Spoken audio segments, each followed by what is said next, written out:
Good morning, everybody. Zach, turn me up just a little bit, my guy. Appreciate you.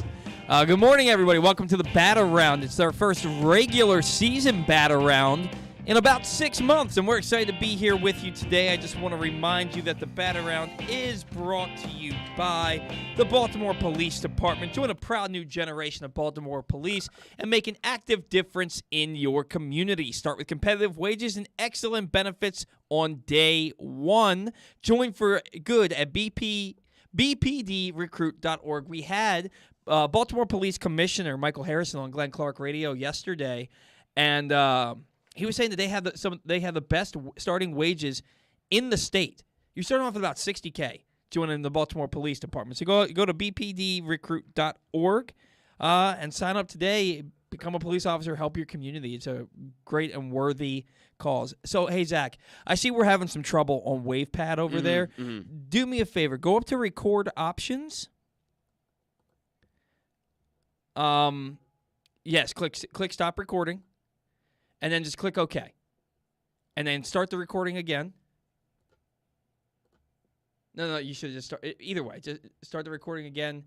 And there we go. We're good to go. And we're good to go. That happens on GCR every now and again. It's just a weird glitch in the system. Yeah, it just doesn't show you the levels that we need to be seeing to run the show properly. It's not registering them, and it's just something where you got to go in and just click OK. Yeah. And there's so many updates that need to be done in this studio, but we're still coming to you live from our studios down here at Press Box in Baltimore, and happy to be with you today. Look, it was a tough one for the Orioles yesterday.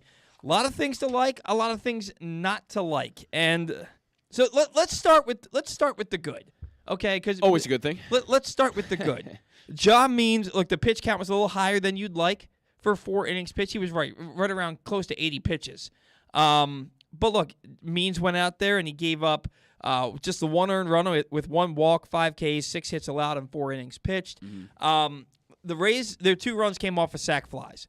This is a team that was 7th in the majors in home runs last year, 2nd in runs scored, and the Orioles held them down to 2 runs on 2 sac flies. Anthony Santander, looking like the Anthony Santander of days past, game-tying home run in the 6th, and one of my favorite things is seeing Santander hit a home run and know he got it, because that look on his face just says it all. And I love that Jim Palmer alluded to that in the broadcast yesterday. He said, all you have to do is look at his face when he hits it to know that it's a home run. Rocket. Yeah, it was an absolute rocket missile. Rocket missile, same thing, you know. Rahib and Qadri Ismail, the rocket and the missile. Yep. Love Padres, man. Yeah. But yeah, so that was the good. Mateo on base twice, a single and a walk. Arias and Mancini a double each. The bullpen was outstanding. They were. I thought the bullpen was outstanding. Dylan Tate, the hard luck loser, he gives up a base hit to start the 8th inning. And they pull him after 11 pitches out. He took 7 pitches to get 3 outs. Yeah. In the 6th inning, in the 7th inning. They send him back out there for the 8th. He gives him a base hit, and Hyde pulls him. Yeah. 11 pitches. Yeah. And look, Jorge Lopez, he didn't pitch poorly. He got squeezed a little bit with Choi. Really, they were pitches on either corner that could have gone either way. Yeah. And they ended up going in Choi's favor. And they end up loading the bases before Jorge Lopez even comes in. And he's the one who loaded the bases, right? Yeah, I believe Lopez. Yeah, Lopez is the one who loaded the bases. There's 1 out.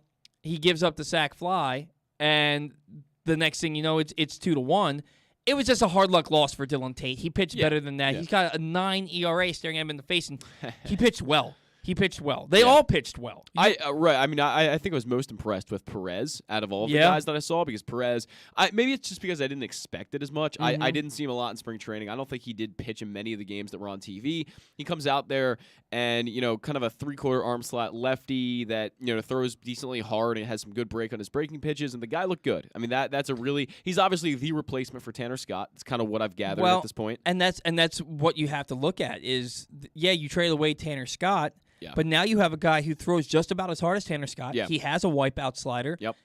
And he throws strikes. Right. I'm not going to sit here and tell you that makes me okay with Tanner Scott not being here. We're going to get to the trade in a little bit. We'll get to it. But if that's how this guy's going to pitch, and look, he's had a modicum of success in the past, not a ton of major league games. When he finally got an extended look in the major leagues last year, it wasn't good, an ERA over 6. But he's off to a solid start. They all are. And Orioles' pitching development is rapidly improving from where it was. And, absolutely. Look, this guy pitched with the Reds last year and had around a 7 ERA. Not optimal.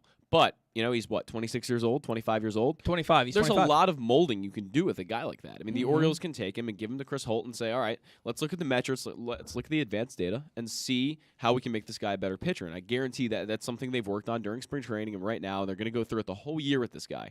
And clearly, I think it shows confidence in him and confidence in his ability with the Tanner Scott trade. I think this guy is clearly the guy they're putting their money on, I guess I would say, to be that replacement because he is a good pitcher who has good stuff. Now it's just he has to make that, he's got to be consistent. He's got to make that a consistent thing. Number one, he's also got to put it on the field and in the stat book. I mean, that's what it really comes down to. You can have great stuff, you can throw as hard as you want, but you've got to get guys out. Simple as that. And we'll see if he does. Yeah, Brian Baker, another one who served himself well yesterday, hitting his spots, and he had a dominant 1-2-3 inning. Did he strike out the side? Brian Baker struck out 2. He struck out 2, but that's right. He did. He struck out 2. All the pitching looked really good. Jorge Lopez was a little shaky, but again, he was squeezed a little bit, and there was no hard contact. Yeah. I mean, you're looking at a walk that could in a bat where he could have just as easily. I don't know what the hell happened there. And the bat with Choi that just as easily could have been a strikeout. Yeah. That pitch on 2-2 on the outside corner. Yeah. Don't know where it missed. So with Lopez too, the velocity was up about 3 miles an hour compared to his 2021 averages. Right. He was more 95, 96 last year, more 98, 99. Well, that tends to happen when you take a guy who was in the starting rotation, you put him in the bullpen. Well, definitely. They can gas it up a little bit because they're only pitching the one inning. Sure. So I kind of expect stuff like that. But we know he can do it. We know Jorge Lopez throws hard. That's why he was a big prospect back in the day. With I believe it was the Brewers he was a prospect with for a little while. Yeah, he was a top 100 prospect. Right, he was, and because he threw 100 miles an hour. And if he can do that consistently out of the back end of the bullpen, he's going to get guys out. Yeah. Now, I love how we're trying to convince ourselves that this bullpen can be really good. One game. I don't think so. Simply because they're not going to get enough starting pitching to let this bullpen be healthy and recharge for the entire season. I think that's going to be the biggest issue. And speaking of which, Matt Harvey has signed a minor league deal with. I thought that get excited, everyone. I thought that he was definitely serving a 60-game suspension. They haven't suspended him yet. He is. He definitely is. No, he's not. They haven't suspended him yet. There's a suspension. They said that the suspension is likely, and they were talking 60 games, but he is not suspended yet. I'm going to check on that. I really think I saw it on the broadcast yesterday that he's not suspended, but they think a suspension is coming. I guess they were waiting to see if he signed with a team, because if he's not signed with anybody, he can just serve a 60-game suspension and just go from there. But he's not suspended yet. So he's gonna go down to Sarasota. He's gonna work, and then they said they said he might face an immediate suspension, which makes no sense. Why? I'm very confused on why they're in the middle here. Just give him one or don't. Well, because he wasn't on a team. He deserves one. I think that if he's on a team, they're gonna suspend him. Okay. You know what I mean? Sense, yeah. But yeah. So those are the things. Matt Harvey aside, some of the things that we saw that we really liked yesterday. Now here's the bad. Also, I thought that they hit fairly well. Yesterday. Here's the bad. Yeah, not with runners in scoring position. 0 for 7 with runners in scoring position. Yeah. 14 strikeouts. Yeah. And this is a continuation from last year. This team last year, with runners in scoring position, slashed 232, 311, 353 with a 364 not OBP, OPS. Brutal. And that continued yesterday. You can't load the bases with one out in the first inning and not score. You can't put runners on first and third with one out in the second inning and not score. You can't get guys on second base with less than 2 outs and not score. You've got a job to do. They didn't get anybody over. They didn't get anybody in. It was not good. Now, look, the other guys are getting paid too, and the Tampa Bay Rays are a damn good baseball team that pitches really, really well. Shane McClanahan's no joke. No. He's absolutely no joke. No. It's not surprising to me that he was mowing dudes down. You had him on the ropes in the first inning and you let him off the hook. You can't do that. And, the sad part about that is, and I know he's not going to get a hit every time he comes up, obviously, but Ramon Arias is the best hitter on this team, realistically, with runners in scoring position, or the second best, I should say. Really, I'd probably say Cedric Mullins is a little better, but Cedric Mullins doesn't get a lot of those opportunities being at the top of the lineup. You get more with Ramon Arias being in that 6-hole. And Ramon hit really well last year. I think he hit like 320 with runners in scoring position. A guy that does well in that situation couldn't get it done in that first inning. Well, and he just missed. He did. He flew out basically to the wall. Yeah, hit the ball hard. In center field. A ball that looked like a pop-up when he hit it. But that ball, I mean, they're indoors, so it's not like carried. He just missed. But what I look at more so is Mancini striking out. No, I'm sorry. Mancini almost grounding into another double play. And then you have Santander up with the bases loaded, and it was a bad at-bat. Yeah. It was a really bad at-bat, and he struck out. Yeah. You can't strike out there. You've got to put the ball in play. Yeah. You know, and we forgive him because he hit the home run in the 6th inning. And I believe he took a walk at a point in the game, too. But you can't strike out in that situation. You have got to put the ball in play. Now, look, there's also the other side of things. If you put the ball in play and ground into a double play, you end the inning. But you can't strike out. Nothing can happen with a strikeout. Yeah. Absolutely nothing. So that was disappointing. Hopefully they're able to bounce back today against Drew Rasmussen. That game starts at 1:10 today. It's going to be Jordan Lyles in his Orioles debut. Now, look, let's move on. Let's talk a little bit about this trade. The Orioles, they send, and we're going to talk about it later on in Orioles Banter, too, really get into it. But let's just talk about our initial reaction to this. Tanner Scott, Cole Sulser sent to the Marlins, who for some reason look at the Orioles and say, they've got good pitching. I want what they've got. Don't know what you're looking at. No. But they get Cole Sulser, they get Tanner Scott. In return, the Orioles get competitive balance round B pick number 67, which is a very high draft pick. That is a very high draft pick. I didn't think you could trade draft picks. You can trade competitive balanced draft picks, not regular draft picks. Gotcha. Yeah. So they get the number 67 overall pick in the draft. I think they have like 5 or 6 picks in the top 94 now. They have 5, yeah. Yeah. Then they also get a left-handed reliever by the name of Antonio Velez. And this is a guy who pinpoint control. Doesn't throw very hard. I think he tops out about 92 to 94. Yeah. But and that's fine. That's perfectly fine. For a lefty, that's perfectly fine, Yeah. and he hits his spots. He in 18 innings last year in Double-A, 1 run allowed, 2 walks. Yeah.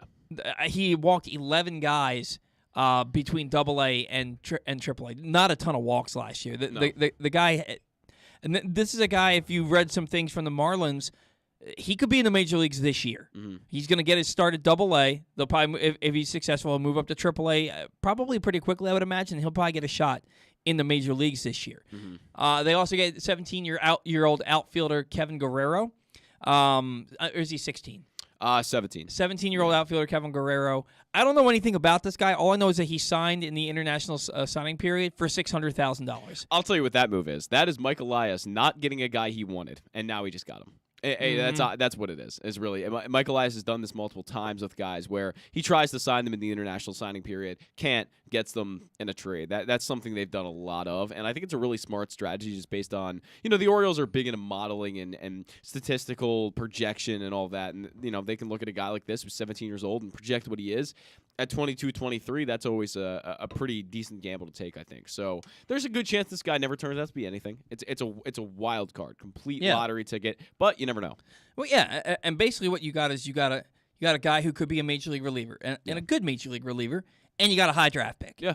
Out of this trade. Yeah. So for me, and look, we're gonna get further into that later on. We'll talk about it more. So we're not gonna talk about what we think of the trade, just our initial reactions here. And my initial reaction was that it weakened an already bad Orioles team. Yes. And I think we were both disappointed with our knee-jerk reactions because you look at it, and for me, I've been saying all offseason that a strength for this Orioles team could be their bullpen. Yeah. And then you get rid of your best reliever, most consistent reliever from last year in Cole Sulser, and maybe your most electric arm in Tanner Scott. Now, we know the issues with Tanner Scott. He doesn't always throw strikes. He can spot his slider. He has no idea where his fastball is going. But he had an ERA of about 2.5 into July last year, and then he hurt his knee, and he wasn't the same pitcher after that. So a healthy Tanner Scott, I was willing to give another shot to. But this is Not going to get into it. I'll break that down later. Okay. Initial reaction, I was disappointed because I felt like it weakened the Orioles and it took away from the second strength, the other strength being their outfield and their outfield depth. But it took away from a strength of this ball club and made it seem like, okay, well, last year we watched this team pitch to a 6.09 ERA in the 8th inning. Yeah. Give up game after game after game. We saw them give up 11 runs in the last inning, in the 7th inning of a 7-inning doubleheader game. Yeah. We watched them give up 6 runs twice. All these times were against the Blue Jays, who are a damn good hitting team. But you can't give up 6, 7, 11 runs in an inning. I don't care how good the team is. No. You clearly aren't doing your job, and you're clearly incompetent if that's the case. And now I look at it, and I'm like, that's what's going to happen again this year. Oh, yeah, 100%. And my reaction to this was, how are the Orioles going to have enough pitching to get through this season? That's what I was thinking, because Tanner Scott and Cole Sulser, like them or not, and I know there's a lot of people who really don't like Tanner Scott especially. There's a lot of guys who really don't like him. But, look, Tanner Scott's a pretty reliable reliever. He stayed somewhat healthy the past few years. He's been, he throws hard. He has amazing stuff. I mean, he really is. When you look at him from a perspective of stuff, he really has some of the best in Major League Baseball. If he could control it better, if he had command, then, Tanner Scott would be a top reliever in baseball. Never became that. And I don't think anyone really expected him to at this point because, he just never had command. But he's a reliable guy. Cole Sulser is even more reliable, and he was penciled in as the closer, in my opinion. I think that's where he was going to be. Now you get rid of these two guys, and you throw a few waiver claims in there. You throw a few minor league signings. Matt Harvey can make an appearance in there at some point. Dean Kramer, Keegan Aiken, those kind of guys. It just gets substantially worse. And we'll break.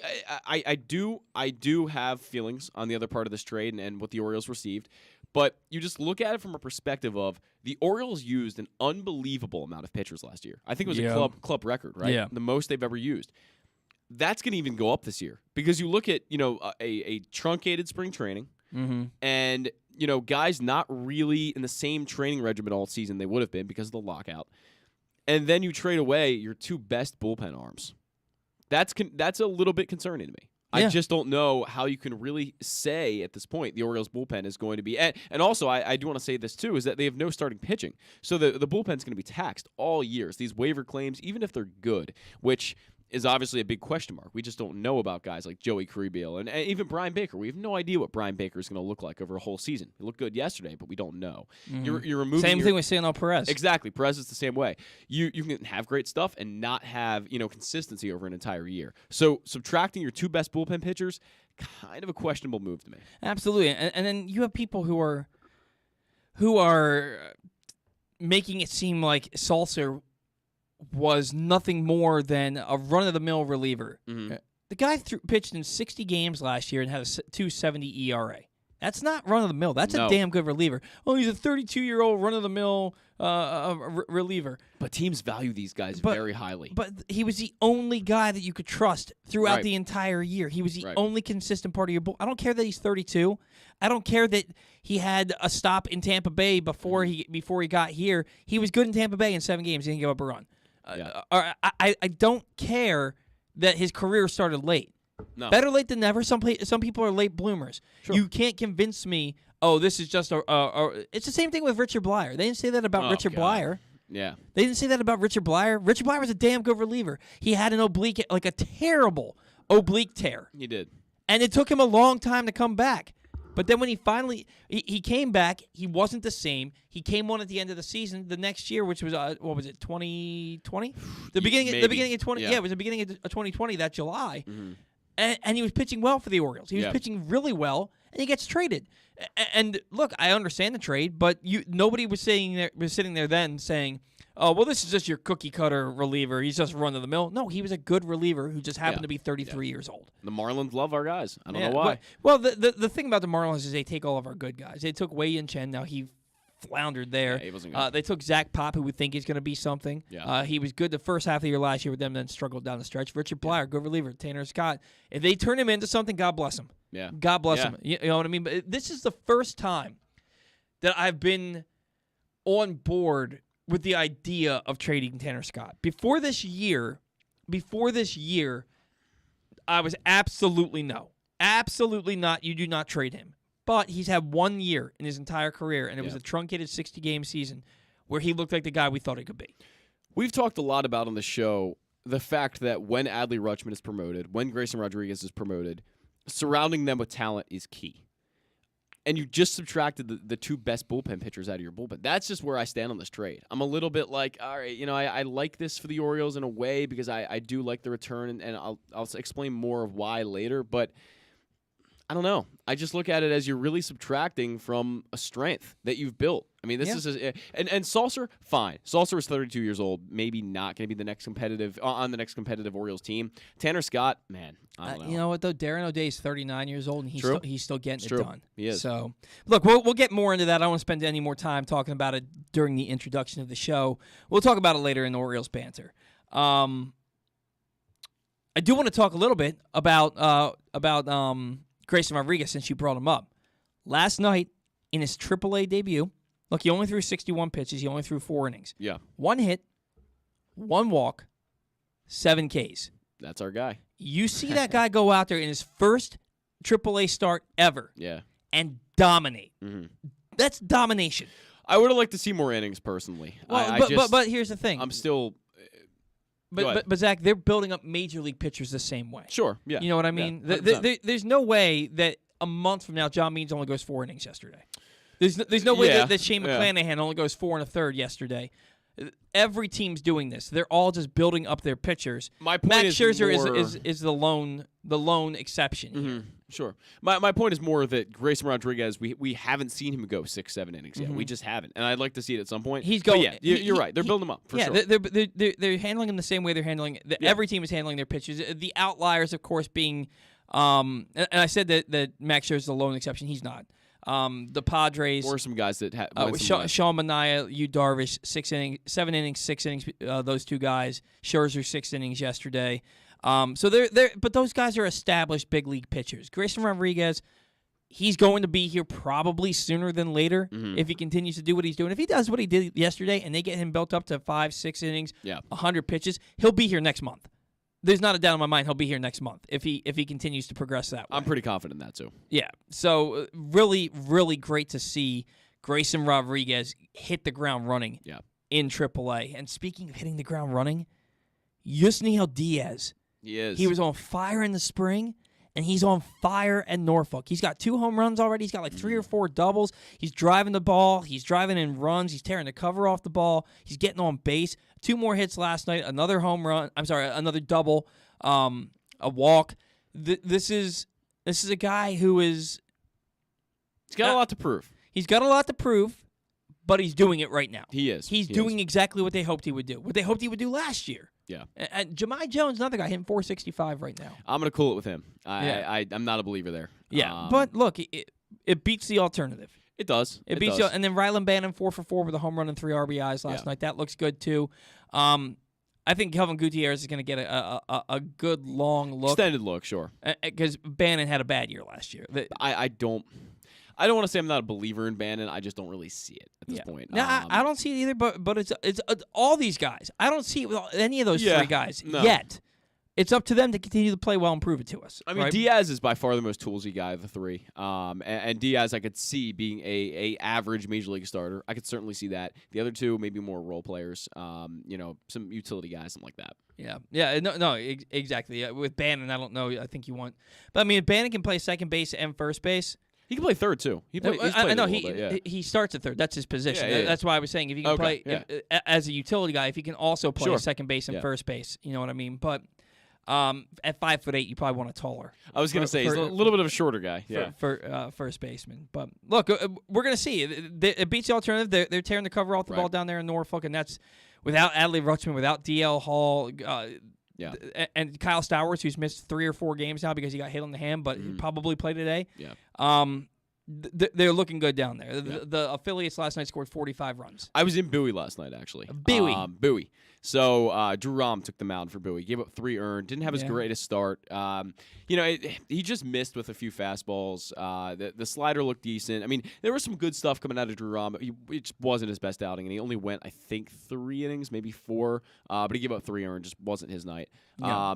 Gunnar Henderson and Jordan Westberg, pretty quiet nights for both of them. I think Westberg struck out 2 or 3 times, and Gunnar hit a few soft ground balls, didn't do a lot either.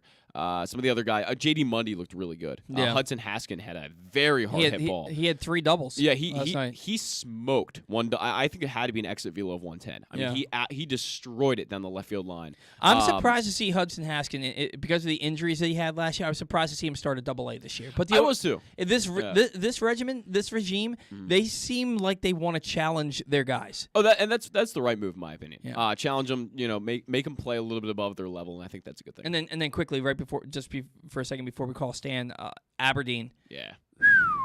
Kobe Mayo, a home run in his first at bat. Colton Cowser had 3 hits last night. Triple. Yeah, including a triple. Yeah, I think he had a double too. Yeah, I love me some Colton Cowser. Yeah, you're going to see a lot of progression from these guys. Yeah. It had to get you excited hearing Mike Elias talk about the state of this team. And go ahead. Talk about the state of this team and how they're going to make sure you mute yourself. Talk about the state of this team and how this is a year of evaluation and a lot of their prospects are going to graduate because it makes you think that they have a plan for this offseason. It makes you think that they have a plan moving forward. So I'm really, really even more excited now than I have been the past few weeks for this squad. While Zach gets Stan on the phone, the rest of the show for today, Stan in a matter of moments. Then we're going to do sounding off with Zach Goodman before our first break. We have Orestes Destrade becoming a regular on the show. Tampa Bay Rays broadcaster for Fox Sports Florida. He also has a new podcast called The Legends Lounge with Scott Braun from MLB Network. We're going to talk about that with him. The payoff pitch around the league is back, going over the scores from yesterday's slate of action. Orioles banter, going to talk about the 28-man roster, get a little bit deeper about this Sulser and Scott trade. We're going to have somebody. I think we're going to have Steve Molesky, but don't hold me to that. And then we're going to close things out with Take to Rake and a new segment called Final Thoughts, and I'll get into that with you a little bit more later in the show. Just want to remind you that the Bat Around is brought to you by Live Casino and Hotel in Hanover. The all-new FanDuel Sportsbook is now open at Live Casino and Hotel in Hanover, Maryland. You can bet on every sport with self-service kiosks and watch all the action from the best seat in the house. Plus, all Live Rewards members who make a $50 bet, that's over because the NCAA tournament is over. So that's done. But you can join Press Box's Glenn Clark and 105.7 The Fan's Drew Forrester tomorrow afternoon in the FanDuel Sportsbook for the final round of the Masters. They'll have great giveaways, including free rounds of golf at Baltimore's Classic 5 golf courses, and they'll help you make some money. Now, without further ado, the founder and grand poobah, if you will, of the Bat Around, he is Stan the Fan Charles, and he's here with us live for his weekly segment on the Bat Around. Stan, good morning to you. How are you? Great. Just want to remind folks that this segment each week is brought to you by the Costas Inn. Everybody knows in Baltimore that the Costas Inn is a great place to go eat, but they've stepped up their game after the pandemic, and they are the number one destination for carry-out. 410-477-1975 for the best crabs, crab cakes, crab soup, steaks, and whatever else. I am doing it. I'm going to the Costas Inn. All right. I'm sure you are. Video it for me. Stan, I'll go. I'm going to opening day with my dad on Monday. I'll take him. We'll go to the Costas Inn. We'll do it.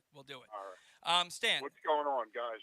The Orioles' 28-man roster had some surprises, especially after that Cole Sulser and Tanner Scott trade. Were there surprises for you? Were you surprised to see Odor make the roster despite a terrible spring? What are your thoughts on the opening 28-man roster? I wasn't terribly surprised that Odor made the team, and now he's batting 1,000. Excuse me, swing. The bad spring's out of the way. I can't say there were a lot of surprises. I guess the freshness of that whole bullpen. Maybe it's just as simple as this. I know they made that trade for competitive balance reasons. They get that extra pick. But boy, our bullpen yesterday, it just reminded me of the Tampa Bay bullpen. Just a lot of guys that we're trying to get a single inning out of. Perez looked good. Seeing Perez, Brian Baker looked good. So is it Baker or Barker? Baker. That's what I thought it was. It just had a fresh look to it. And I would have liked to see Means look a little bit crisper, Yeah. but he kept the team in the game, and unfortunately Tampa Bay, eked out a victory, and they're going to do that a lot. They're a really pretty dynamic ball club, Tampa Bay. Absolutely, absolutely. Now, Stan, you mentioned CNL Perez, and he looked good all spring. He looked good yesterday. Yep. We're not buying in yet. It's one game, one spring. Yep. We're not buying in yet. But when you watch him pitch and you see him touch 97, 98 with his fastball, you see him have the excellent secondary stuff, and he can actually throw it for strikes. Do you think that the Orioles had him in mind for a guy who could fill that hole, that void left by Tanner Scott, and that's why maybe they were willing to trade Tanner Scott after investing so much time and effort into him? Yeah, I think they had him in mind. I mean, I think Mike Elias, if I'm not mistaken, he comes from, didn't he start in the Houston organization? He did. Yeah. So Mike is pretty familiar with him, and they reached out to him. It was a good free agent signing, a minor league free agent signing. I think originally it was a minor league free agent deal, but certainly they watched Perez all spring and didn't see that as a negative. The only bad thing about giving up Tanner Scott, and I'll talk a little bit about that as well. Who I think that was the most unfair trade for was the manager, Brandon Hyde. But it's just a shame that they traded him, Tanner Scott, on such a low point, and I could see it last year with Scott, based on how little everybody pitched last year. I think it was really tougher on the relief pitchers, getting up and down so much in going from 60 game season to 162 game season last year. And Tanner Scott looked absolutely like running on fumes from about August 1st on.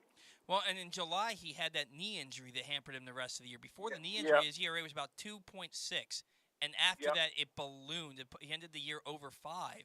And I don't think but honestly, the knee injury I just think they traded him at a really low point, And I'm not saying you always want to keep players because you don't want to trade them at a low point. But from what you could have gotten for him a couple of years back, I got to believe they got pennies on the dollar for Tanner Scott. Well, but I mean, let's look at it. They got a number 67 overall pick, which is a high draft pick. It is very valuable. Yeah, very valuable. They also got a 25-year-old left-handed reliever who has impeccable pinpoint control, who they think can help at the big league level probably this year. And then Wait a minute, hold on, who did they get? Because I've never heard the player to be named later. So they got Antonio Velez, and they got Kevin Guerrero. So Kevin Guerrero is a 17-year-old outfielder who got signed for $600,000 last year. And Zach and I both agree this is probably a guy that Elias wanted to sign and wasn't able to. So we just went and traded for him.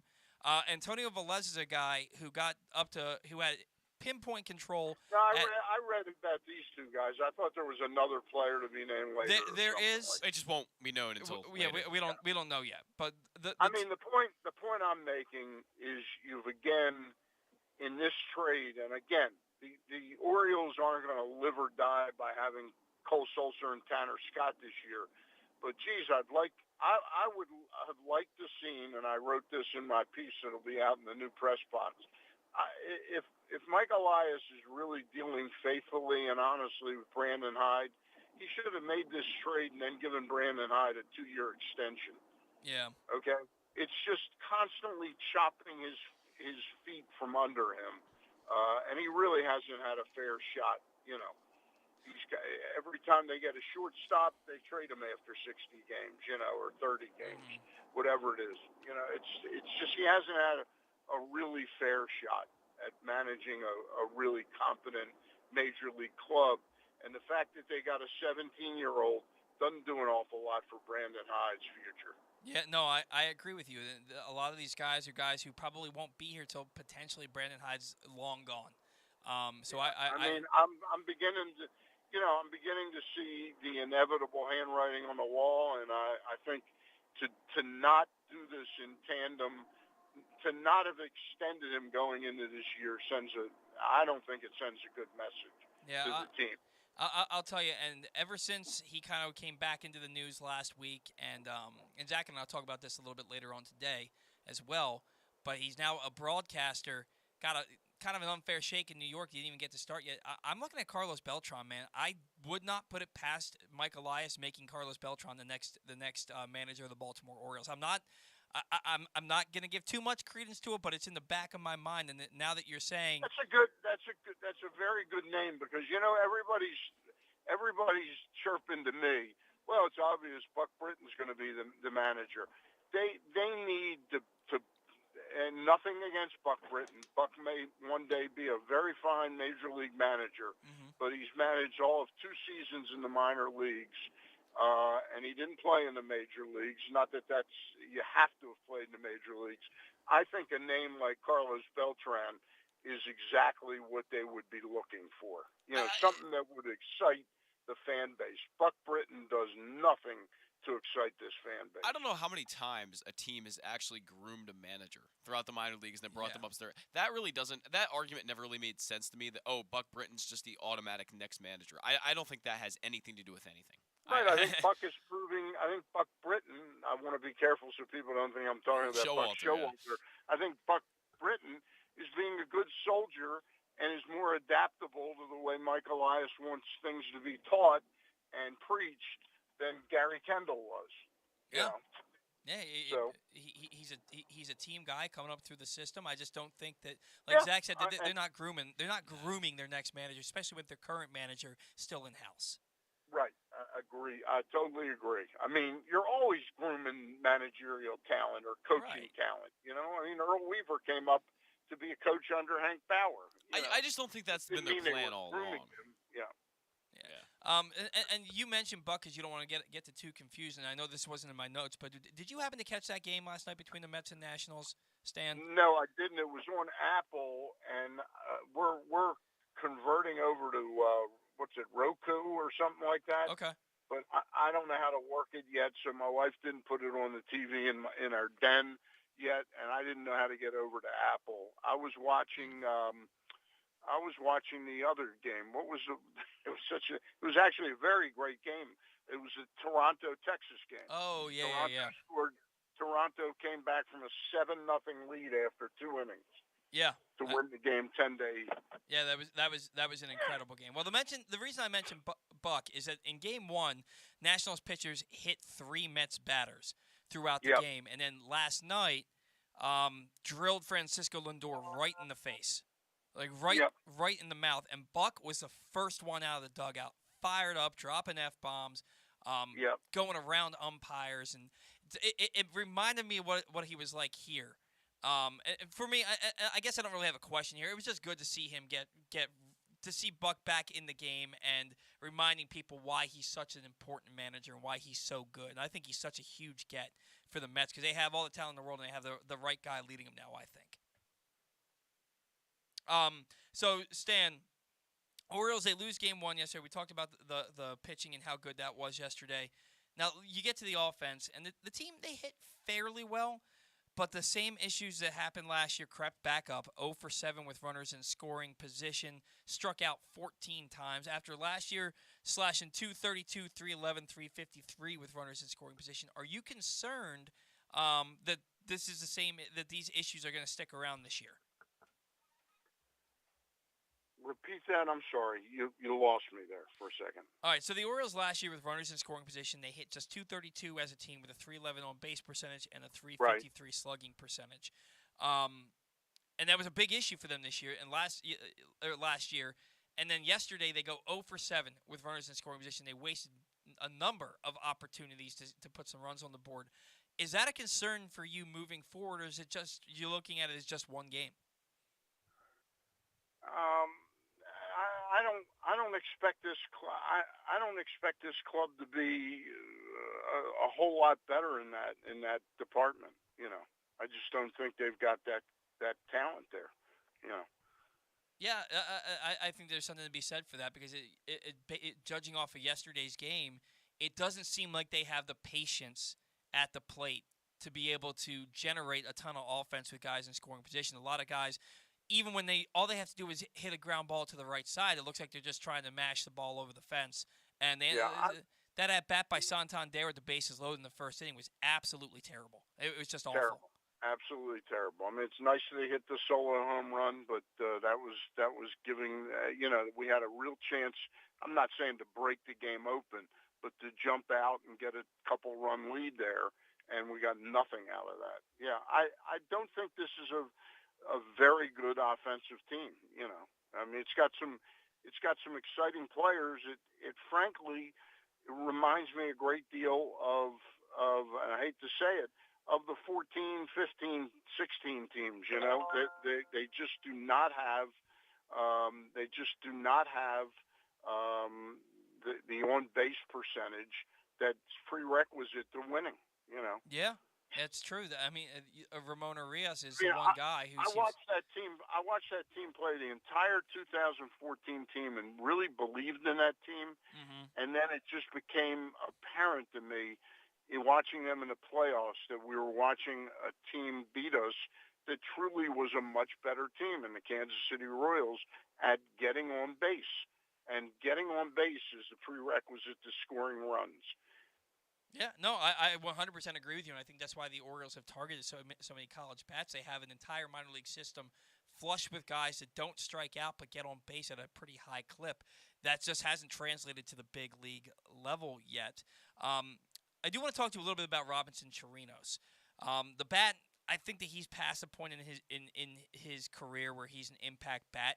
But watching him behind the plate, and you and I talked about this a lot on this show last year, you have to be able to catch a pitching staff, work with a pitching staff, and you have to be able to block balls and prevent pass balls and wild pitches. And I thought that he did a tremendous job yesterday, and it was refreshing to see a catcher behind the plate for the Orioles that was able to prevent runs by being able to block a ball in the dirt. What were your thoughts on his defense and his defense moving forward? There was one really impressive block of a ball, and even on TV, Jim Palmer, they kind of mentioned Pedro Severino. He's night and day difference between what we've had the last 2 years, 3 years in the catching department, and that's not even our best catcher. Mm-hmm. Yeah, Mike Elias was Chirinos is a guy I frankly wish they had given him a 2-year contract.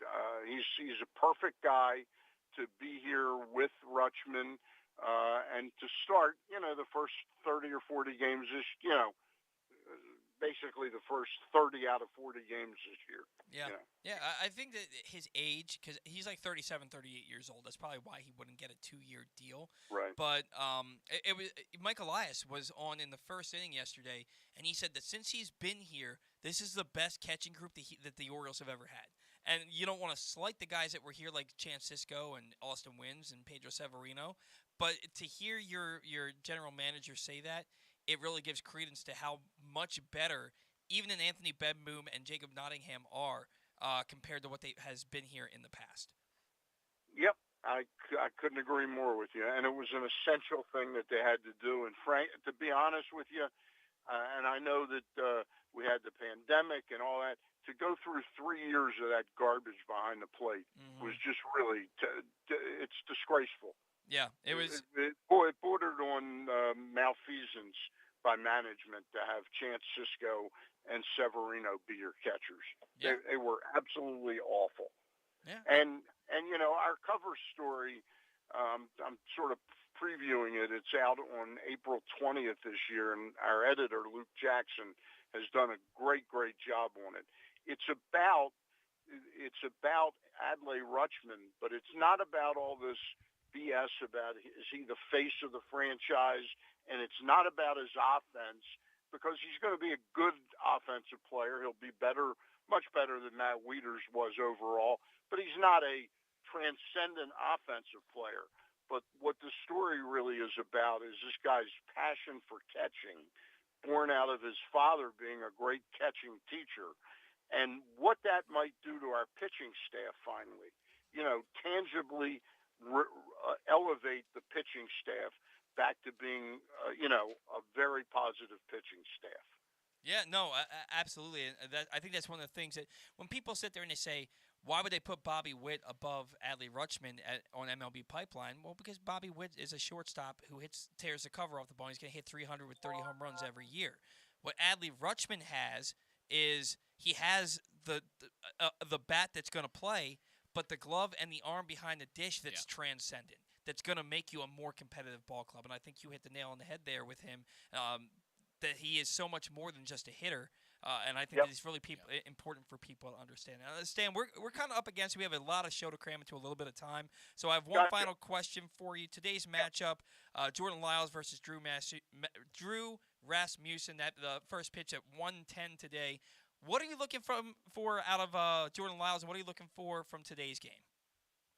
Well, I just, again, there's not much you can do predicting how we will fare against Drew Rasmussen. I like Rasmussen an awful lot. He's one of the players they gave up to. He's one of the players they got back in that trade for Willie Adames. Mm-hmm. They got back the guy who almost closed it out yesterday, J.C. Fireeisen. How do you pronounce his last name? Fireeisen?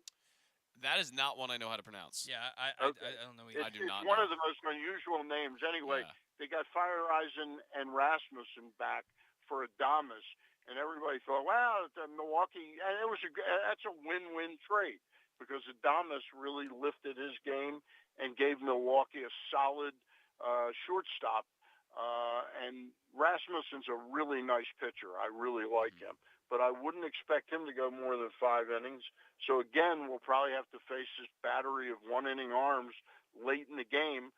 So I hope that Jordan Lyles has got his A game on, and he probably won't go more than 4 or 5. And that we're able to have a game that's as kind of thrilling as yesterday's game was. Yeah, all I'm looking for is some good baseball. Sure. And how the cards fall is how they fall. Stan, always it would be nice, real quick, it would be nice, though, if we could get a win under our belts against Tampa this year, so the next time we play them, we can go for 2. You know what I mean? Yeah, 1 in 18 last year. You've lost 13 straight in 19 and 20. It's certainly been difficult. All right, with guys. them. Have a great show. All right, have a great weekend. We'll talk to you next week. Thank you. Bye-bye. And that was Stan the Fan Charles, who joining us for his weekly segment. He has 2 great shows for you every week. Every Monday night, Stan and former Orioles pitcher Ross Grimsley visit with a different guest from the world of baseball. And every Thursday night, Stan and Gary Stein chat with a different newsmaker from the world of sports. This week, Stan and Ross had an emotional conversation with former Orioles pitcher Jim Poole about his fight with ALS. And he also called up with Drew Forrester to discuss the Masters and Drew's new show on 105.7 The Fan, Fairways and Greens, which debuts tomorrow. Find those shows under the videos tab at facebook.com/PressBoxSports or at PressBoxOnline.com/video. Stan and Ross are back on Monday night with a special post-opening day 8 p.m. start where they will be joined by Orioles legend Ken Singleton. So what we're going to do here, we are going to grab a break. We're going to grab our first break. When we come back, Zach's going to sound off on something that I am firmly in agreement with him on, and that's I'm not going to steal the thunder. Let's just hit the break, and we will come back here on the Bat Around. Come in for Glory Burgers, Glory Wings. There's glory for everyone at Glory Days Grill. Enjoy the award-winning burgers, ribs, and wings, or try our fresh salads, hand-cut salmon, or our scrumptious sandwiches. Yum! Come in for daily specials every weekday, like $7.99 burgers on Mondays, $6.99 nachos on Thursdays, and Taco Tuesdays. And watch all of your favorite games at Glory Days Grill with 25 screens and private speakers at every table, plus game day drink specials. Visit us at glorydaysgrill.com for a location near you. Glory Days Grill. Great food, good sports. Hey guys, it's Paul Valley, and there's a new era of Glenn Clark Radio as I've joined Glenn every weekday from 10 a.m. to noon. There will be some changes, but what won't change is the absolute best daily discussion of Baltimore sports. He's Coach Kevin Willard. Glenn, thanks for having me, and great talking to you. New Baltimore Ravens wide receiver, Rashad Bateman. Thank you. I appreciate it. He is outfielder Cedric Mullins. Thank you guys for having me. Trey Mancini. Thanks for having me on, guys. Mr. Marcus Williams, who's now with us. Man, appreciate it. Happy to be on. Happy to talk with you guys. Ravens kicker Justin Tucker. Thanks for having me. Adley Rutschman. Absolutely. Thank Thanks for having me on. John Angelos. Thanks a lot. Good to be with you. Ryan Mountcastle. Thanks for having me on, guys. Marlon Humphrey. Thank you. Quarterback for the University of Maryland, Talia Tungavailoa. Thank you guys for having me. He is J.K. Dobbins. Thank you for having me. I had a great time. The great Ray Lewis. Always good to be on. He is Mr. Cal Ripken Jr. Good chatting with you. You can watch us live at facebook.com/PressBoxSports or listen at PressBoxOnline.com/radio. And podcasts are available on Apple Podcasts or Spotify. The Toyota Tacoma comes in a wide range of models and trim lines. You can choose the perfect Toyota to reflect your unique personality and driving habits. Check out buyatoyota.com for deals on new Tacomas from your local Toyota dealer today. Stan the Fan here, welcoming back one of my favorite sponsors, the Costas Inn. And everybody around Baltimore knows the Costas Inn is a great place to go and grab crabs, steaks, salads, soups, whatever's on your mind to eat in person. But did you know that the Costas Inn has upped their game? They are now one of the premier takeout places in Baltimore. Give them a call now to order your food, 410-477-1975. That's the Costas Inn, over 4100 North Point Boulevard. Sports fans, the wait is over. The all-new FanDuel Sportsbook is now open at Live Casino and Hotel in Hanover, Maryland. This is your chance to win big right in your own backyard. Bet on every sport with self-service kiosks and watch all of the action from the best seat in the house. Make every moment more at the all-new FanDuel Sportsbook at Live Casino and Hotel in Hanover. Please play responsibly. Gambling problem? Please call 1-800-GAMBLER or visit mdgamblinghelp.org.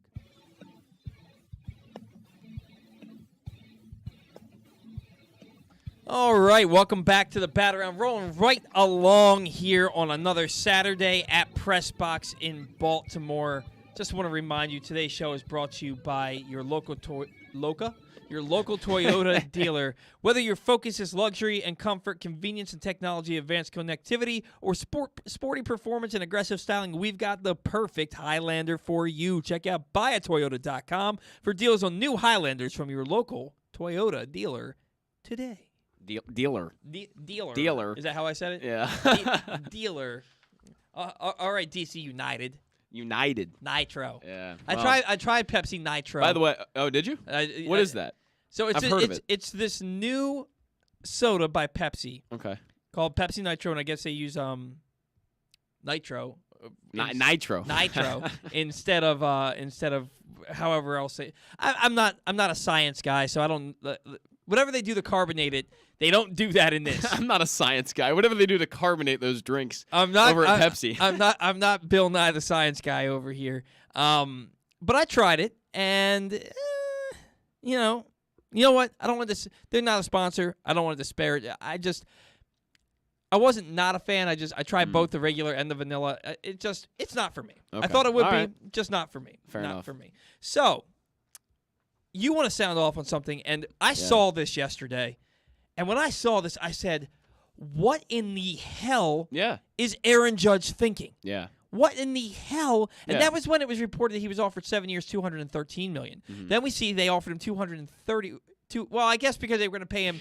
I think it's incentives. No. So they were going to pay him $17 million in arbitration this year. Oh, right. And yeah, then correct. 7 years at $213 million Yeah. starting next year. And all of these contracts have massive incentives that make it go up even more than, that's just like the, not guaranteed, but that's like the base value of the contract. And there's, of course, incentives that they can earn and everything. But right. So he's basically offered 7 years, $213 million. That would start in the 2023 season, which means he would get paid for the 2022 season, that $17 million, like you said. So Aaron Judge, 7 years, $213 million.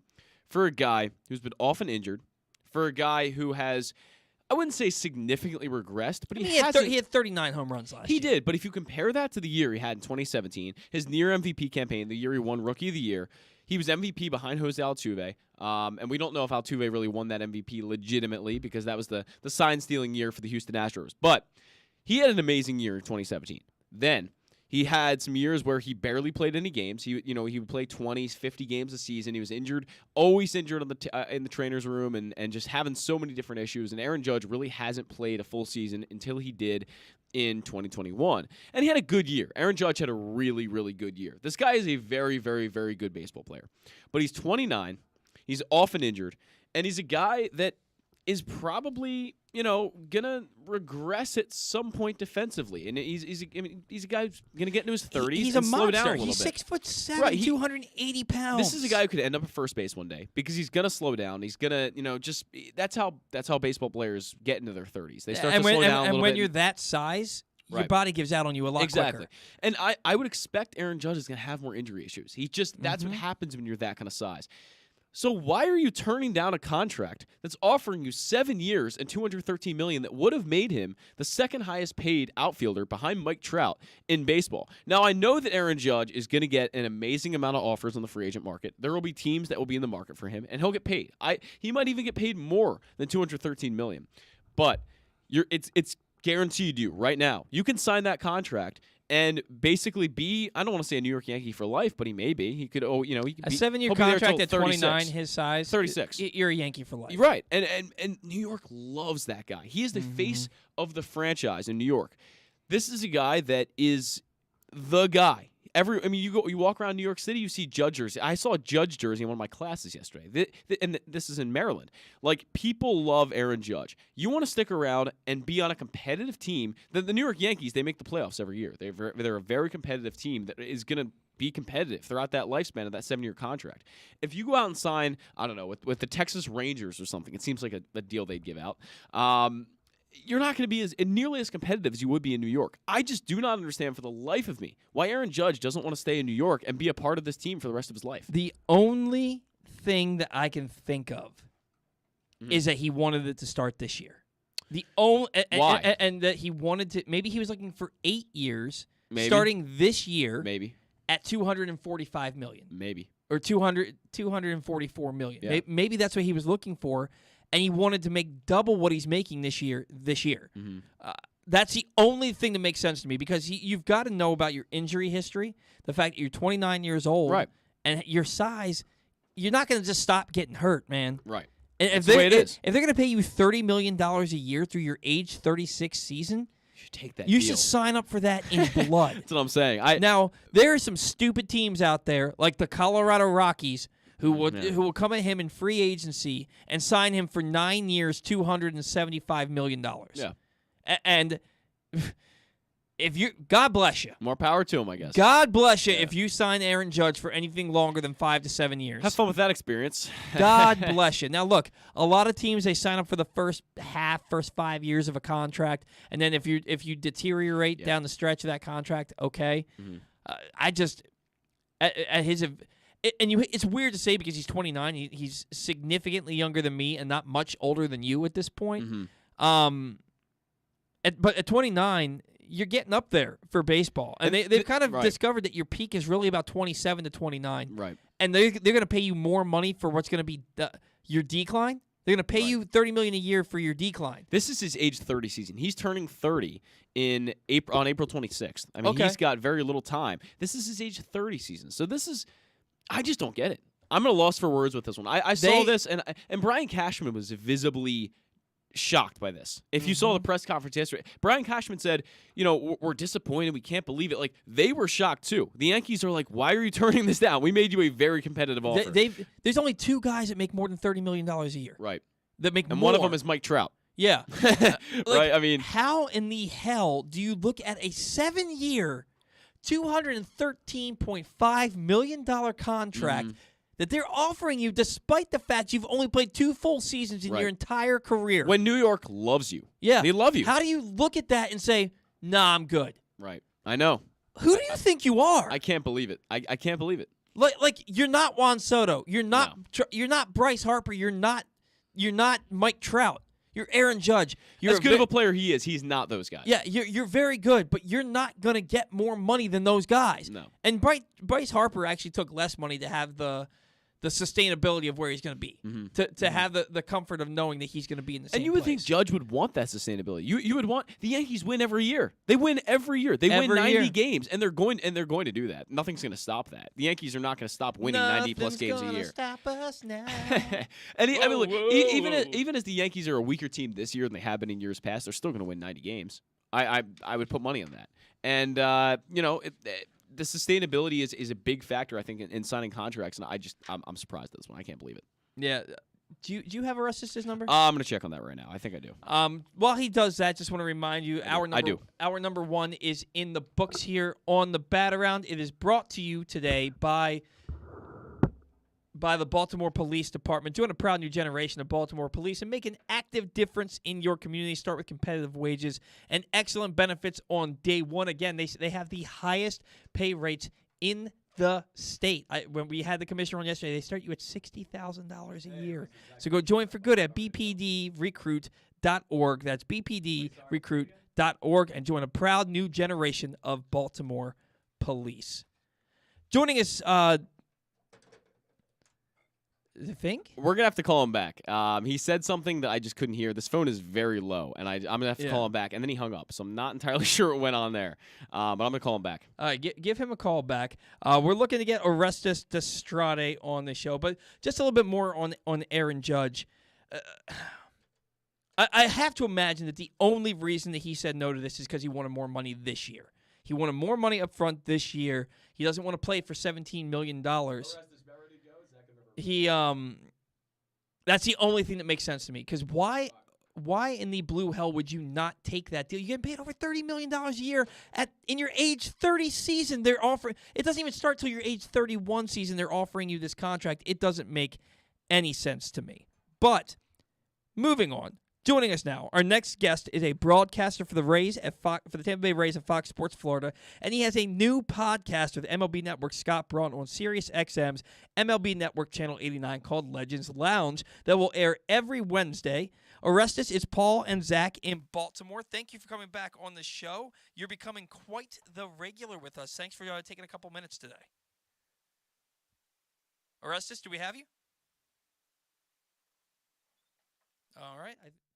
I think that we're having some technical difficulties with our phone. This phone was created literally in 1973.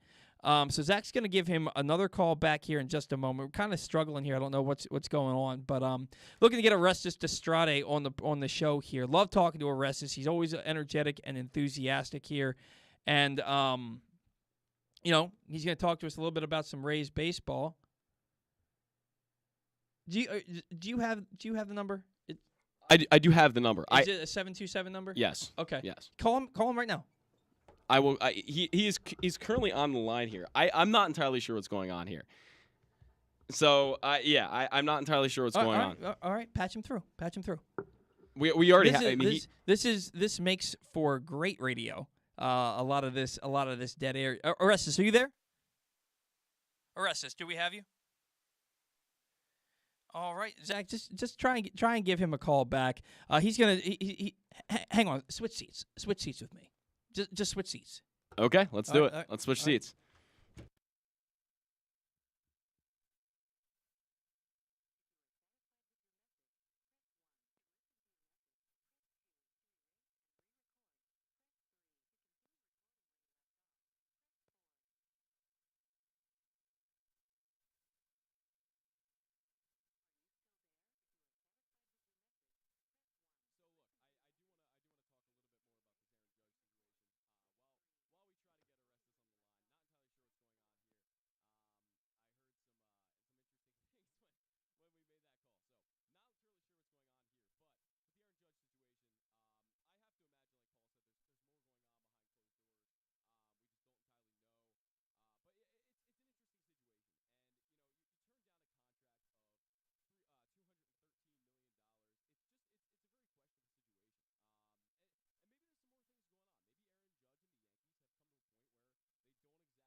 Similar to they have been. But so Zach, you were on mute that entire time. I was on mute the entire time. You were on mute the entire time. I Guys, thought you had unmuted me over there. I thought you had unmuted me. I didn't realize you had ever muted yourself, guys. This is a bad look.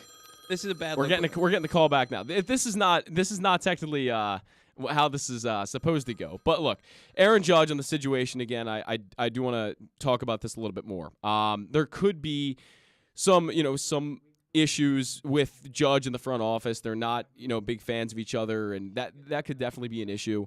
But I still don't see turning down that contract, and just being a Yankee for life is something that seems like something he would want to do. And there's a lot of guys in the past that have signed these lifetime contracts and have made very good use of that lifetime contract. So it's a very questionable situation. So now we have Orestes Destrade on the line with Fox Sports Florida. Orestes, welcome to the show. How you doing, guys? Welcome to 2022 MLB season, and it's off and it started, and we're all excited after a little bit of a hiccup there with the lockout, but all things figured out. So let's move forward. Yeah, no, absolutely, and we're excited to have you join the show today, Orestes. You have a new podcast called Legends Lounge with Scott Braun of MLB Network, and basically this podcast is you get to talk to legends of the game every Wednesday. Is that correct? That is, man. Thank you for mentioning that, guys. I really appreciate it. Something that I've been involved with MLAM, Major League Alumni Marketing, which is an arm of MLBPAA, which is of course, the Alumni Association. This is their 40th year anniversary celebrating, and I got to say, it's one of I think the premier alumni association of any professional sports. And they do so many great things, including giving back to the community, doing a lot of nonprofit type of things, and with clinics and you name it. Now, one of the things they came up with and thought of me, I've been a board member with them for over 10 years, was that they wanted to do something to kind of talk about giving back, an opportunity for the fan to be able to connect with the former greats. And not always Hall of Famers, by the way, but I think it's going to be enjoyable. Our first 4-pack that we've got, coming for the month of April, we just had Chipper Jones. And obviously you can go back there and archive any of these shows. So we have Chipper Jones come on. We've got Sheffield coming on, a former teammate and very dear buddy of mine, Sweet Lou Piniella, and another interesting one in Dante Bichette that I'm sure a lot of Oriole fans remember from yesteryear. So it's really a neat thing to kind of have the former player come out, not just talk X's and O's, but also talk what are they doing with their lives now and what are they involved in.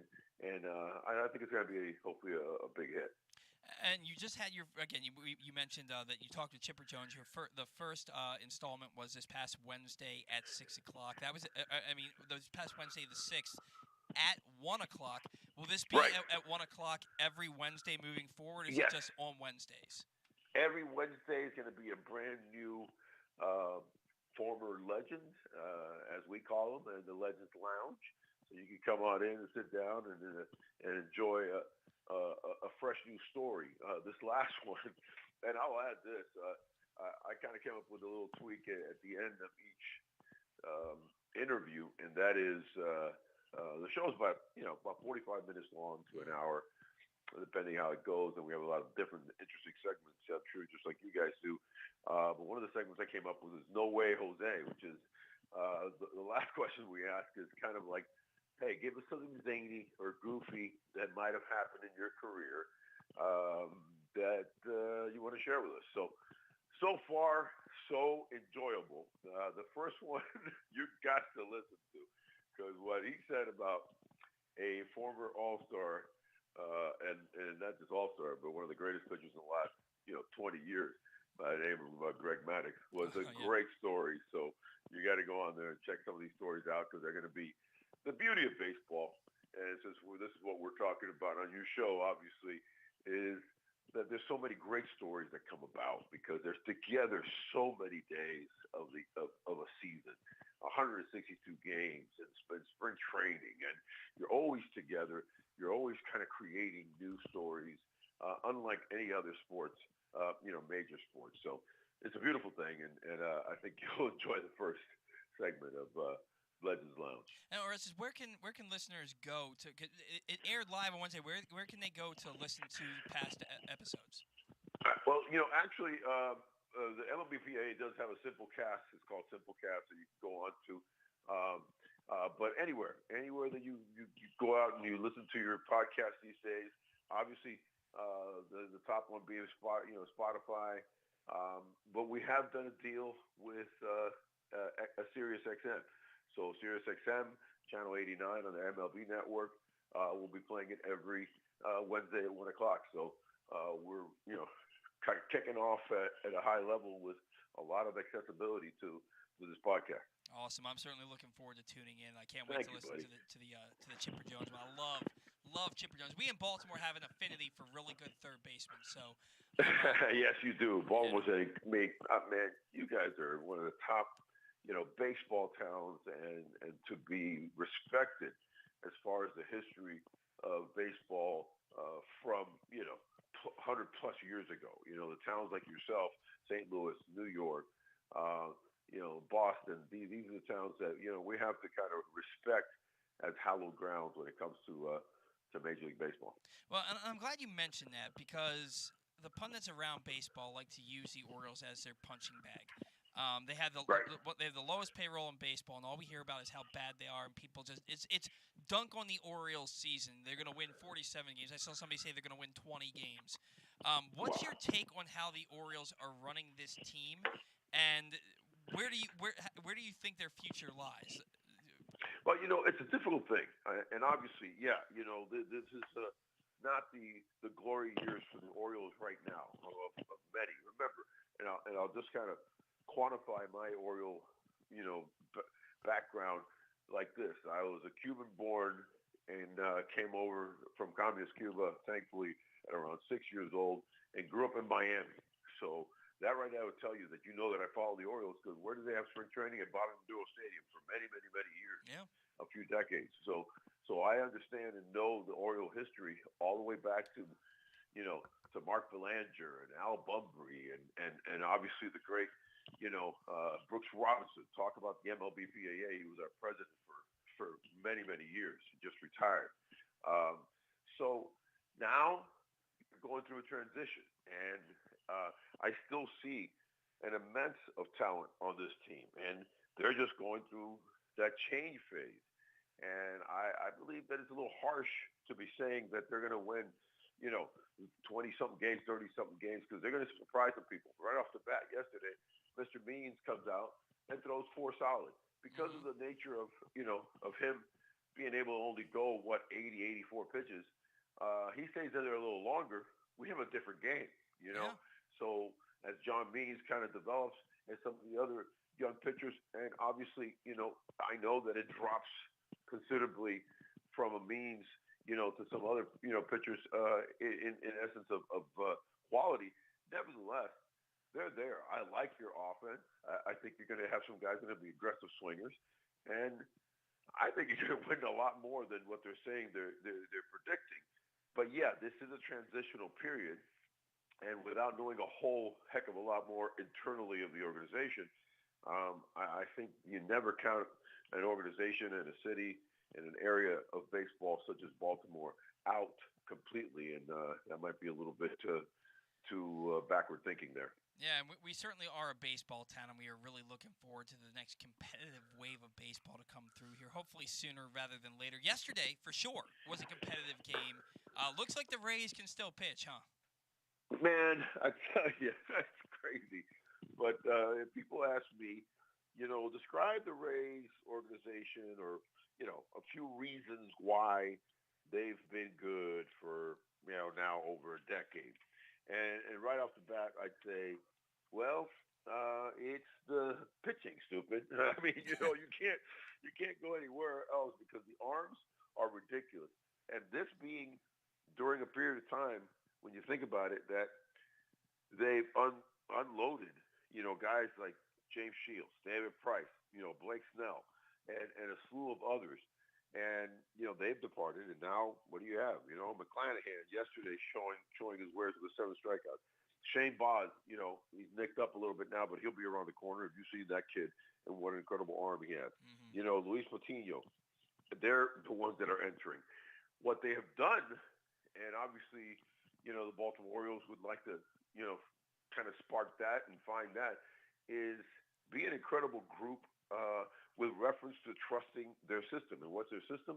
They've really created a great system of baseball operations in scouting, developing, and really kind of maintaining this slew of mostly young pitchers that they've been able to trade for also. Think about their trading prowess the last 5 or 6 years. They weren't always the scouting and developing. I'd say they've been strong for over a decade. The trading now has been something that they've been really good at in the last maybe 5 or 6 years. They weren't before that I'd seen. Yeah, you mentioned trading. They just traded Austin Meadows. Yes. They lose Nelson Cruz from their Ouch. offense. They trade Austin Meadows to the Tigers for outfielder Isaac Paredes and a competitive balance round B pick. What are your thoughts on that trade? I just heard you Yes. say ouch. And then what kind of a player are they getting in Paredes? Who didn't say ouch on that one? Yeah. I mean, I'm sure Eric Neander, the president, kind of overseer of the baseball operations, said a little bit of ouch even when he pushed the button on that one.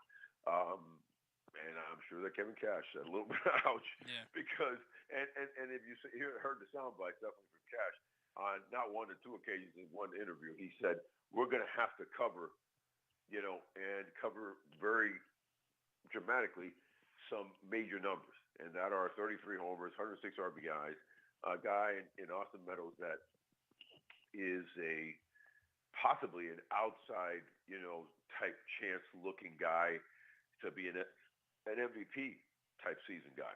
Mm-hmm. So, because I definitely know, watching Austin and being a former hitter, that he's only on the uptick. He's not, leveling off whatsoever. So Detroit got something special. Now, I will say the organization has been, you have to trust the system. I go back to that because how many times have they done certain things like this? Whether you want to scrutinize it and say it was fiscal or not, that's, that's up to you and how you look at it. But I do know this. They do have the history and the prowess of saying, we've done certain deals, look how we've turned out. One of the ways that you can look at this is that, you look at it at face value and go, well, the guy they got didn't even realize he's not even going to be in the major leagues. He's in AAA. Yeah, but Josh Lowe is in the major leagues now. So that was their major league player who I really, really, love a lot as a dynamic player. And though, as a hitter face to face, Austin Meadows, trumps him dramatically. Watch out for Josh Lowe as an all-around player. You are making my job easy, man, because literally you've helped me transition from one point to the next in order that I have it in my notes. Josh Lowe, he's my next talking point. He's an intriguing rookie for Tampa Bay. Got on base yesterday with 2 walks, had a nice season last year at Durham. It seems like the Rays have something in this kid. My only question is, if he has that speed, he stole 26 bases last year. If he has that speed and that center field prowess, why was he DHing yesterday? Yeah, it's an interesting thing. I think, and they're kooky. I mean, I got to go to the phrase that I say with one of the reasons why the Rays have been successful is trust the system. They also had the kid Ramirez at first base. He's played first base I think once in his life, but on a major league, opener, Hal Ramirez is playing first base, Lowe is DHing. They're going to do that. And remember, he just less than a week ago got called up and all the hoopla of that. He was literally landing in Nashville to go play the opener versus the Nashville, the AAA team for Durham.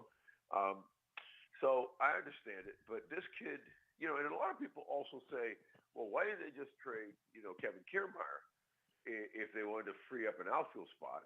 And it's actually a heftier contract at $11 million this year compared to the $4 million Meadows tag for arbitration that he got.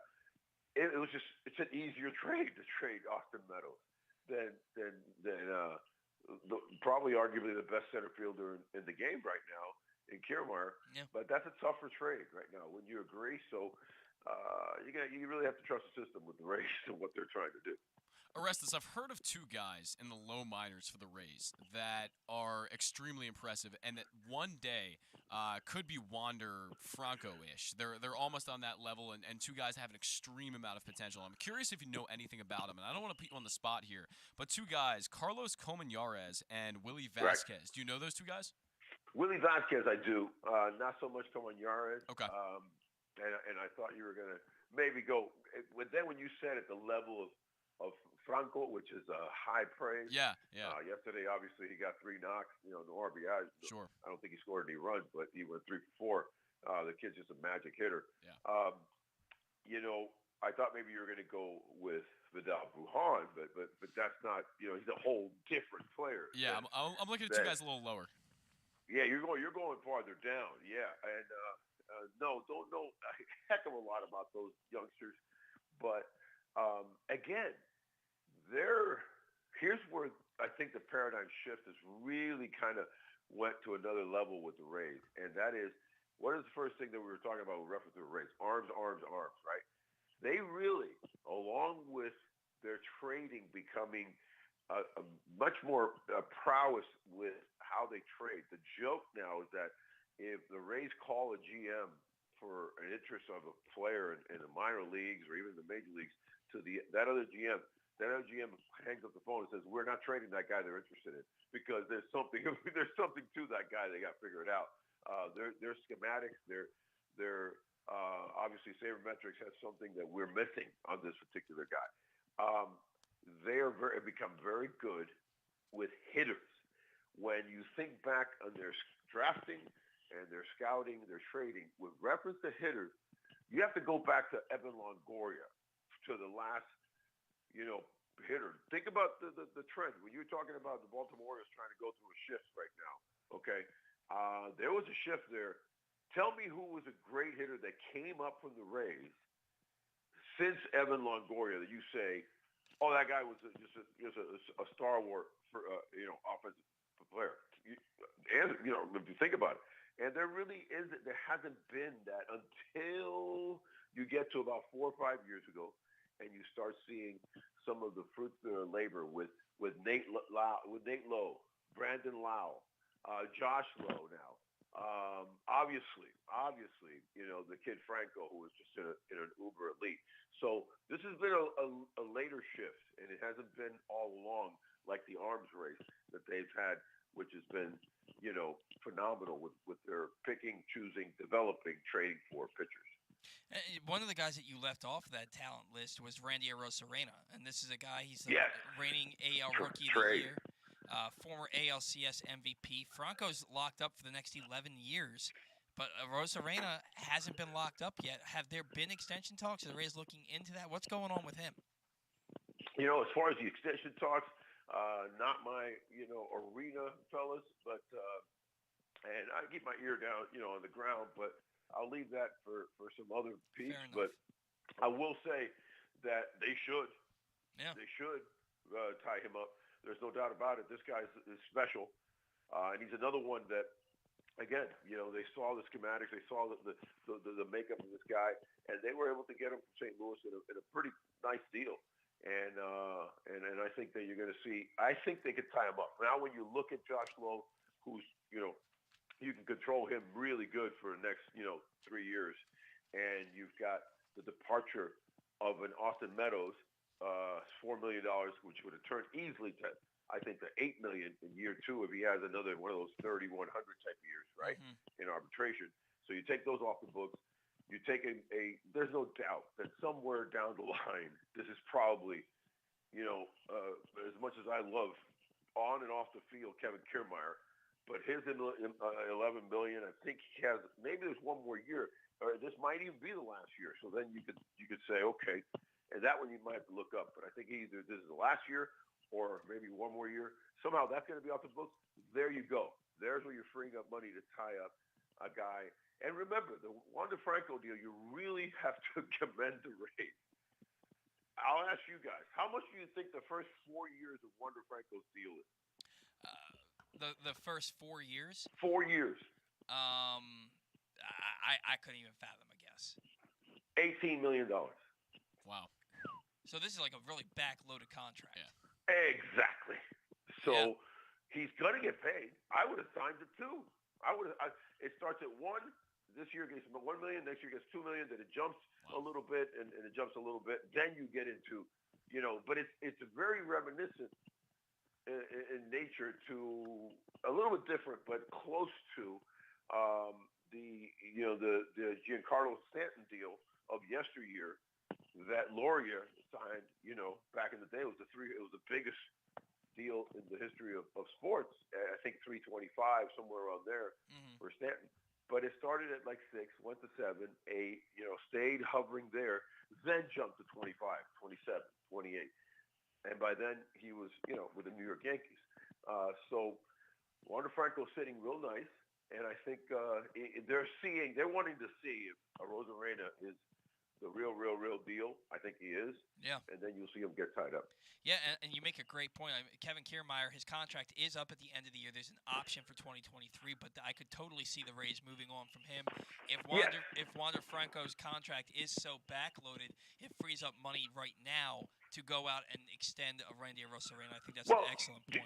I'll give you an example. They went out just this week and they signed a very crafty signage, of Manny Margot for 2 years extension. He's at 6.5 this year via arbitration, and I think they signed him for $7 and then $10 million. So $7 million, $10 million, and then a $12 million buyout type situation there with a buyout option. Excuse me. And how nice is that? So that's some serious money. Yeah. So they're just very judicious, and they're very smart. Third, fourth outfielder, and Manny Margot plays all three, and plays you probably about 130 to 140 games a year. They're paying him very nicely. Yeah, it seems like it. It seems like they're playing it smart, and if they're able to lock up both Franco and Arozarena, I think I can see this team being competitive for another decade plus. Orestes, watch out for Luis Patino, by the way. Yeah, man, I saw that trade, and I was like, they got another good young arm there. All right, man. Well, great talking to you guys. Always great talking to any time. My history of Baltimore and the Orioles and Miami, so I'm available for you guys at any time, and hopefully the O's, since they call me Big O, they surprise this year and at least cause some havoc in the AL East. I'll tell you, man, you were one of my favorite people in baseball to talk to, so we're so glad to have you on. We'll talk to you again down the road this season, all right? You have a great weekend. You got it, man. Thanks, guys. All right, take care. And that was Orestes Destrade joining us for another segment here. Great guy to talk some baseball with, especially some Rays baseball. Really looking forward to talking to him again somewhere down the line. We got to catch a break. We are running super long here after that technical difficulty debacle that we went through. Just want to remind you that today's show is brought to you by PressBox's Glenn Clark Radio. It's a definitive place to find the best daily discussion of Baltimore sports. Watch the show every weekday from 10 to noon at youtube.com/PressBoxOnline or Facebook.com/PressBoxSports, or listen to PressBoxOnline.com/radio with podcasts available on iTunes, Spotify, or anywhere you get your podcasts. You never know who might pop up on GCR. This week, we caught up with former Maryland coach Danny Manning, Terps legend Gravis Vasquez, who had a lot to say about wanting to be a part of this program moving forward, potential Ravens early round pick Boye Mafe, and former Orioles pitcher Rick Sutcliffe. Find those interviews and more in the Glenn Clark Radio Week in Review feature right now at PressBoxOnline.com. We got to get our second break here going, but when we come back, we're going to take a look at the payoff pitch around the league. That and more on the Bat Around. Come in for Glory Burgers, Glory Wings. There's glory for everyone at Glory Days Grill. Enjoy the award-winning burgers, ribs, and wings, or try our fresh salads, hand-cut salmon, or our scrumptious sandwiches. Yum! Come in for daily specials every weekday, like $7.99 burgers on Mondays, $6.99 nachos on Thursdays, and Taco Tuesdays. And watch all of your favorite games at Glory Days Grill with 25 screens and private speakers at every table, plus game day Day drink specials. Visit us at glorydaysgrill.com for a location near you. Glory Days Grill. Great food, good sports. That first sip. That first bite. Start your day off right with a delicious breakfast at Royal Farms. Choose from a fantastic selection of fresh Royal Farms breakfast sandwiches and top it off with a rich hot cup of the freshest coffee in the world. At Royal Farms, breakfast is available day and night. It's the freshest breakfast in the world. Real fresh, real fast. Royal Farms.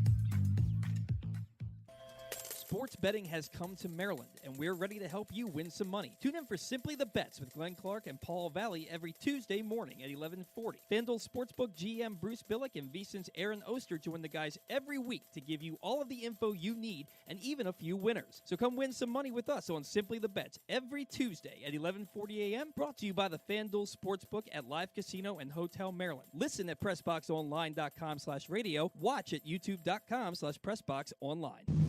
The newest edition of PressBox is available now. On the cover, we celebrate the 20th anniversary of Maryland men's basketball's 2002 NCAA Tournament Championship, as Gary Williams reflects on how the program rose from the ashes of NCAA sanctions to the pinnacle of the sport, and why his perspective of the title run has changed now 2 decades later. Plus, Juan Dixon, Lonnie Baxter, and the rest of the team relive the moments that ultimately led them to cutting down the nets in Atlanta. PressBox is available for free at over 500 area locations, including 60 Royal Farms stores. And you can always find the entire edition, as well as the best daily coverage of the Orioles, Ravens, and Terps at PressBoxOnline.com. Stan the Fan here, welcoming back one of my favorite sponsors, the Costas Inn. And everybody around Baltimore knows the Costas Inn is a great place to go and grab crabs, steaks, salads, soups, whatever's on your mind to eat in person. But did you know that the Costas Inn has upped their game? They are now one of the premier takeout places in Baltimore. Give them a call now to order your food, 410-477-1975. That's the Costas Inn, over 4100 North Point Boulevard. Answering Baltimore's calls for help, running in when others run away, working together toward one shared vision for a thriving city. That's your Baltimore Police. But the department needs more good people, people like you. Join a proud new generation of Baltimore Police and make an active difference in your community. Start with competitive wages and excellent benefits on day one. Join for good at bpdrecruit.org.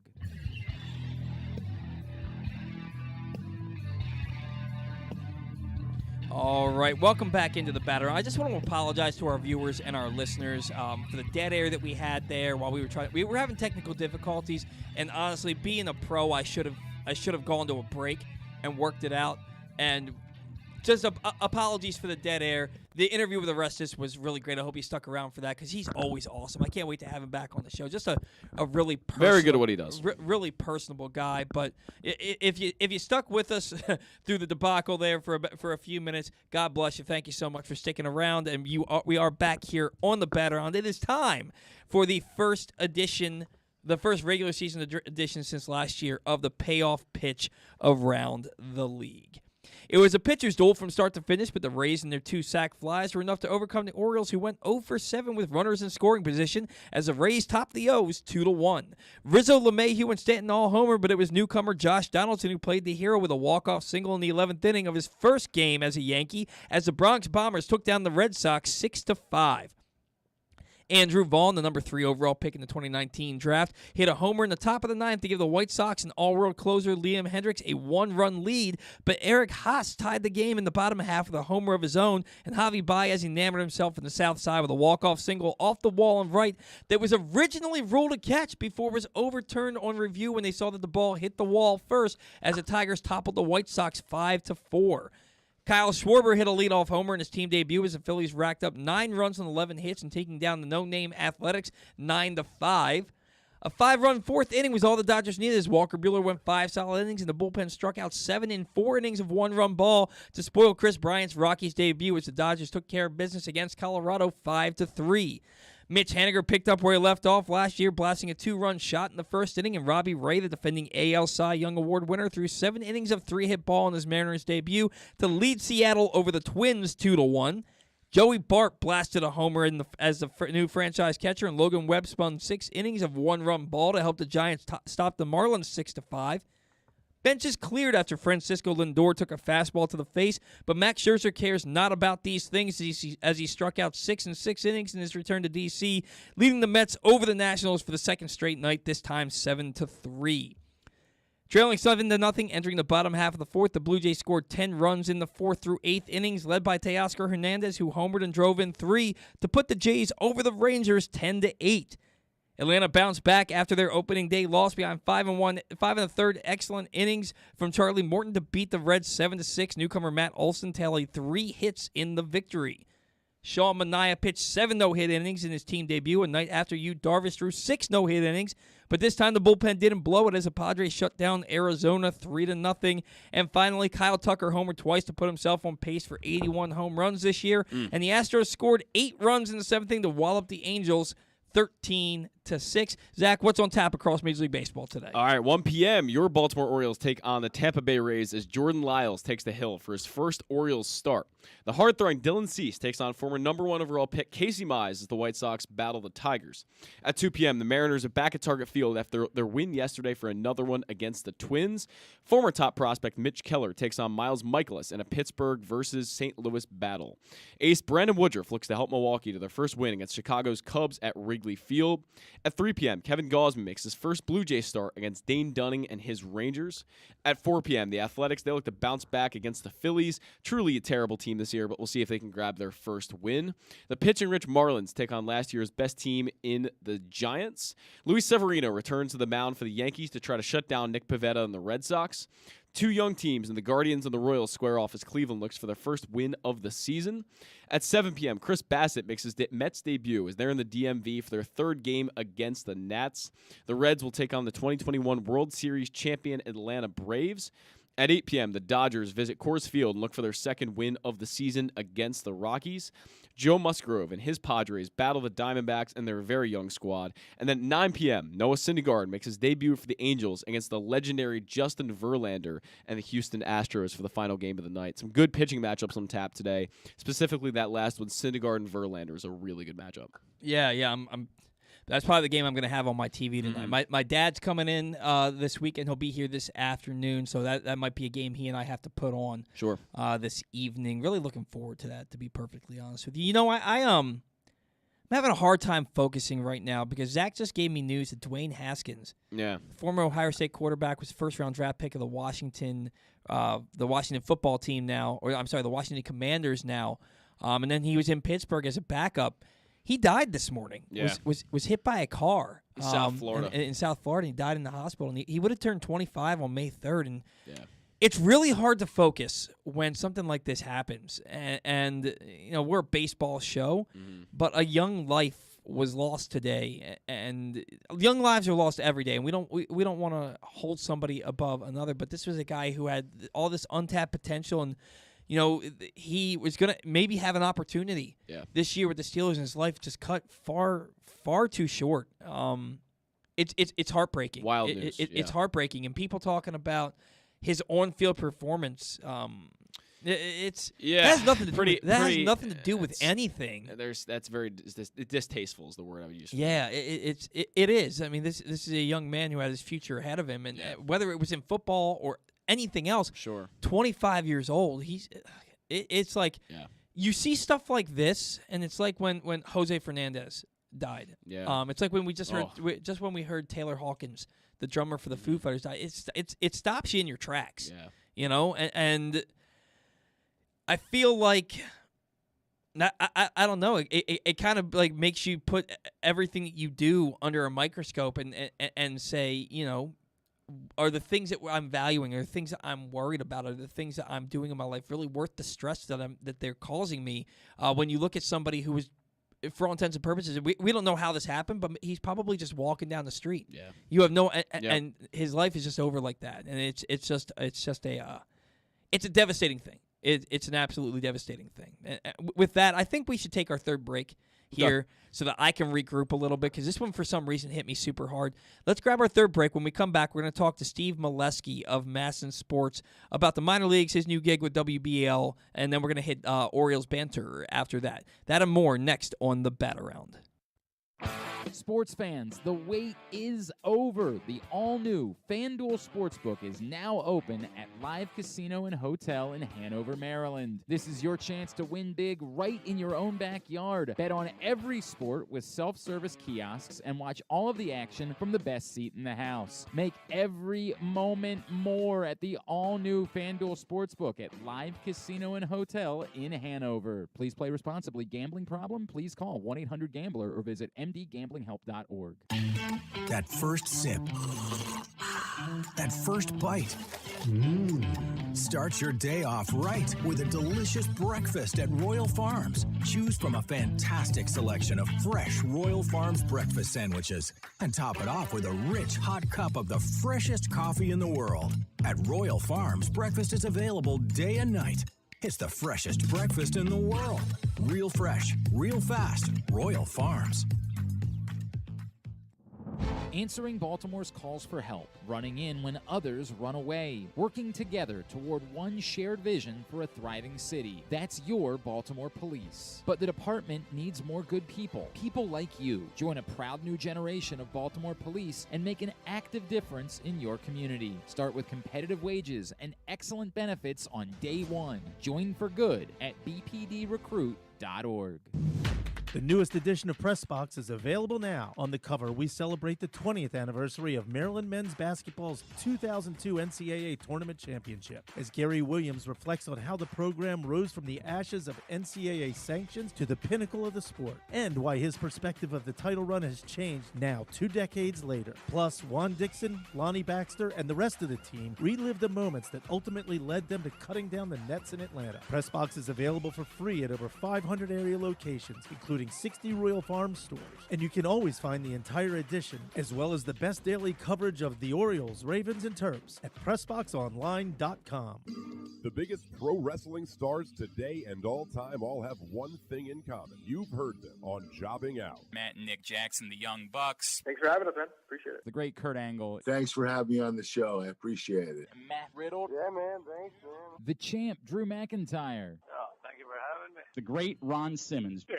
Keith Lee. Appreciate you guys having me, man. Bill Goldberg. My pleasure. Charlotte. Thank you so much for having me. Mick Foley is with us. This is the greatest name for a wrestling show I've ever heard. MJF. I'm glad you're happy I'm on this show because I'm freaking miserable. Le champion. Chris Jericho. Le champion. AJ, Aaron, Brandon, and Glenn are talking pro wrestling every week on Jobbing Out. Find it at PressBoxOnline.com/radio, iTunes, and SoundCloud. The Toyota Tacoma comes in a wide range of models and trim lines. You can choose the perfect Toyota to reflect your unique personality and driving habits. Check out buyatoyota.com for deals on new Tacomas from your local Toyota dealer today.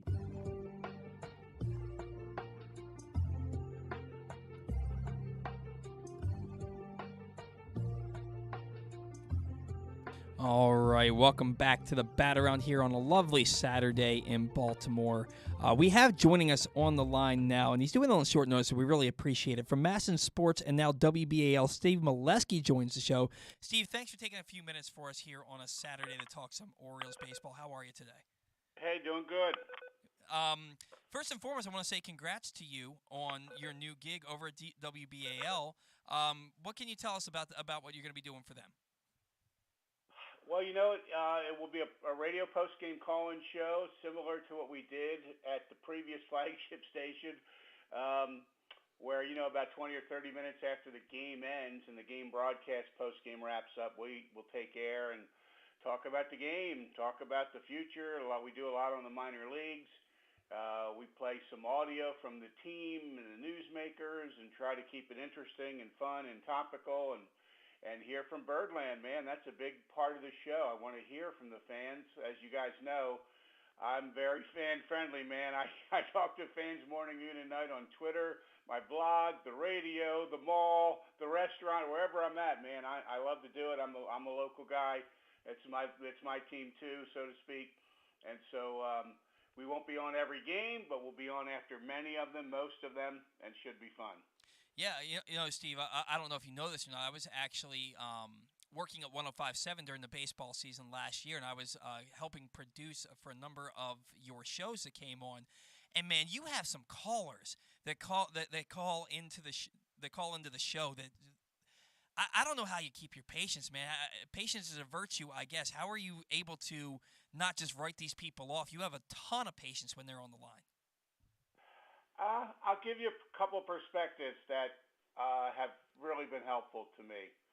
And I know you would not have thought I would answer this question this way, but years ago, many years ago, when I was working in Richmond, Virginia, covering University of Virginia athletics, Jeff Jones was in his final year as basketball coach. They were having a tough year, and he was getting ripped on his own show. Callers would call him on the radio and rip him to his face, so to speak. And he would always be so patient and supportive of them. And I asked him one day, how do you do that? Why don't you tell the guy just to go screw off or something? And he said, Steve, I remember they love our team like I do, and they care about our program like I do. And that's what I remember. And then the other thing, as you guys know, being in the radio business sort of here, is that they tell you 1% of the listeners call in. So what you hear in the callers never reflects the totality of Birdland. So there might be 5 calls in a row that are just negative. And let's face it, the Orioles, with all these losses, there are plenty of things to be negative about. But there are things to be positive about, like a top farm and things they've built and some changes and upgrades Elias has made. And so there are a lot of fans that want to talk about that too. So I never think that Joe from Timonium on line 1, his opinion reflects everybody's opinion. It reflects his opinion, and I'm happy to address it when and if he calls. You know what I mean? Yeah, no, absolutely, and it's remarkable. It's hard to separate because you're sitting there and you hear people express these opinions, and you're like, that's not how it is, though. And like you said, you have to have that patience because they're just calling because they love the team, and you rather than be invested than not be. Now, you mentioned the farm system is something to be excited about, and let's start at Norfolk. They're off to a decent start, 2-2 after a sub 500 year last year. Last night they beat the Charlotte Knights 12-1. Yusniel Diaz, Steve, he had a big spring for the Orioles. He gets sent back down to AAA, and he's really hit the ground running down there this year. Another double last night. He's getting on base. He's batting .400 and driving the ball with authority. Is this surprising to you, and do you think he has a shot to get an early call up here to Baltimore? He might. I mean, I think ideally the team would like to see him do this for an extended stretch. Right. Now, what does that mean? Does that mean 3 weeks, 3 months, something in between? Because let's face it, Yusniel Diaz has flashed before. I've seen the kid play in spring training when he looked like Mike Trout mini. And so you go, wow. But then he hits 180 when the season starts and he misses half of it. Right. So he's been a disappointment. And I hope that he, as much as you and I realize that, and he realizes I have more to show here and it's time to do it. And if that's happening, that's great for him and the organization because he can still salvage this. And he might be doing it as we speak.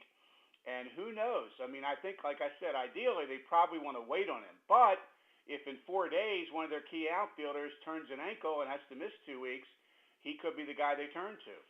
Yeah, he's certainly putting himself back on the Orioles' radar after really fall. I think did he fall out of the top 30 last year? He was at one point the number 4 rated prospect, and he had quite a fall after the injuries, the lost season in 2020, and then the ineffectiveness. Am I remembering correctly that he fell out of the top 30 at one point? He might be out of some. I think he's still in most towards the back end. He was the Oriole number 1 prospect after the trade. Yeah. So, you know what? Those numbers are fun, and I love them as much as anybody, as you know that, and covered so much. But the bottom line is going to be, doesn't matter what the number is next to his name. It matters the stats next to his name and how he goes about getting them. And so it sounded like Yusniel Diaz had a great outlook at camp when he talked to the reporters, and he's had a great start. So, man, if Yusniel Diaz has close family and friends, hopefully they're telling him, kid, keep doing it, man. Don't let your don't let your foot off the gas pedal. Yeah, it certainly beats the alternative, and we've seen the alternative from him the last couple of seasons. Now, going down to Bowie, man, Steve, that Bowie infield is absolutely loaded. Jordan Westberg, Gunnar Henderson, Joey Ortiz, all in the lineup last night. All but Ortiz had a hit, although the three of them did strike out a bit. Bowie on the losing end of a 7-5 ball game against the Richmond Flying Squirrels. How impressive could this Bowie team be? It seems like they're always the best team in the of the affiliates. What are you looking for from them, and how good can they be this year? They can be really good. If they get pitching, Aberdeen could turn out to be that team, and we can talk about them too, as they put up 11 runs last night. But Bowie's obviously it's a star-studded infield, and don't forget guys like Zach Watson in the outfield. They still got guys out there that can play too. So that's going to be a good team. Kyle Moore's a hell of a manager, I think.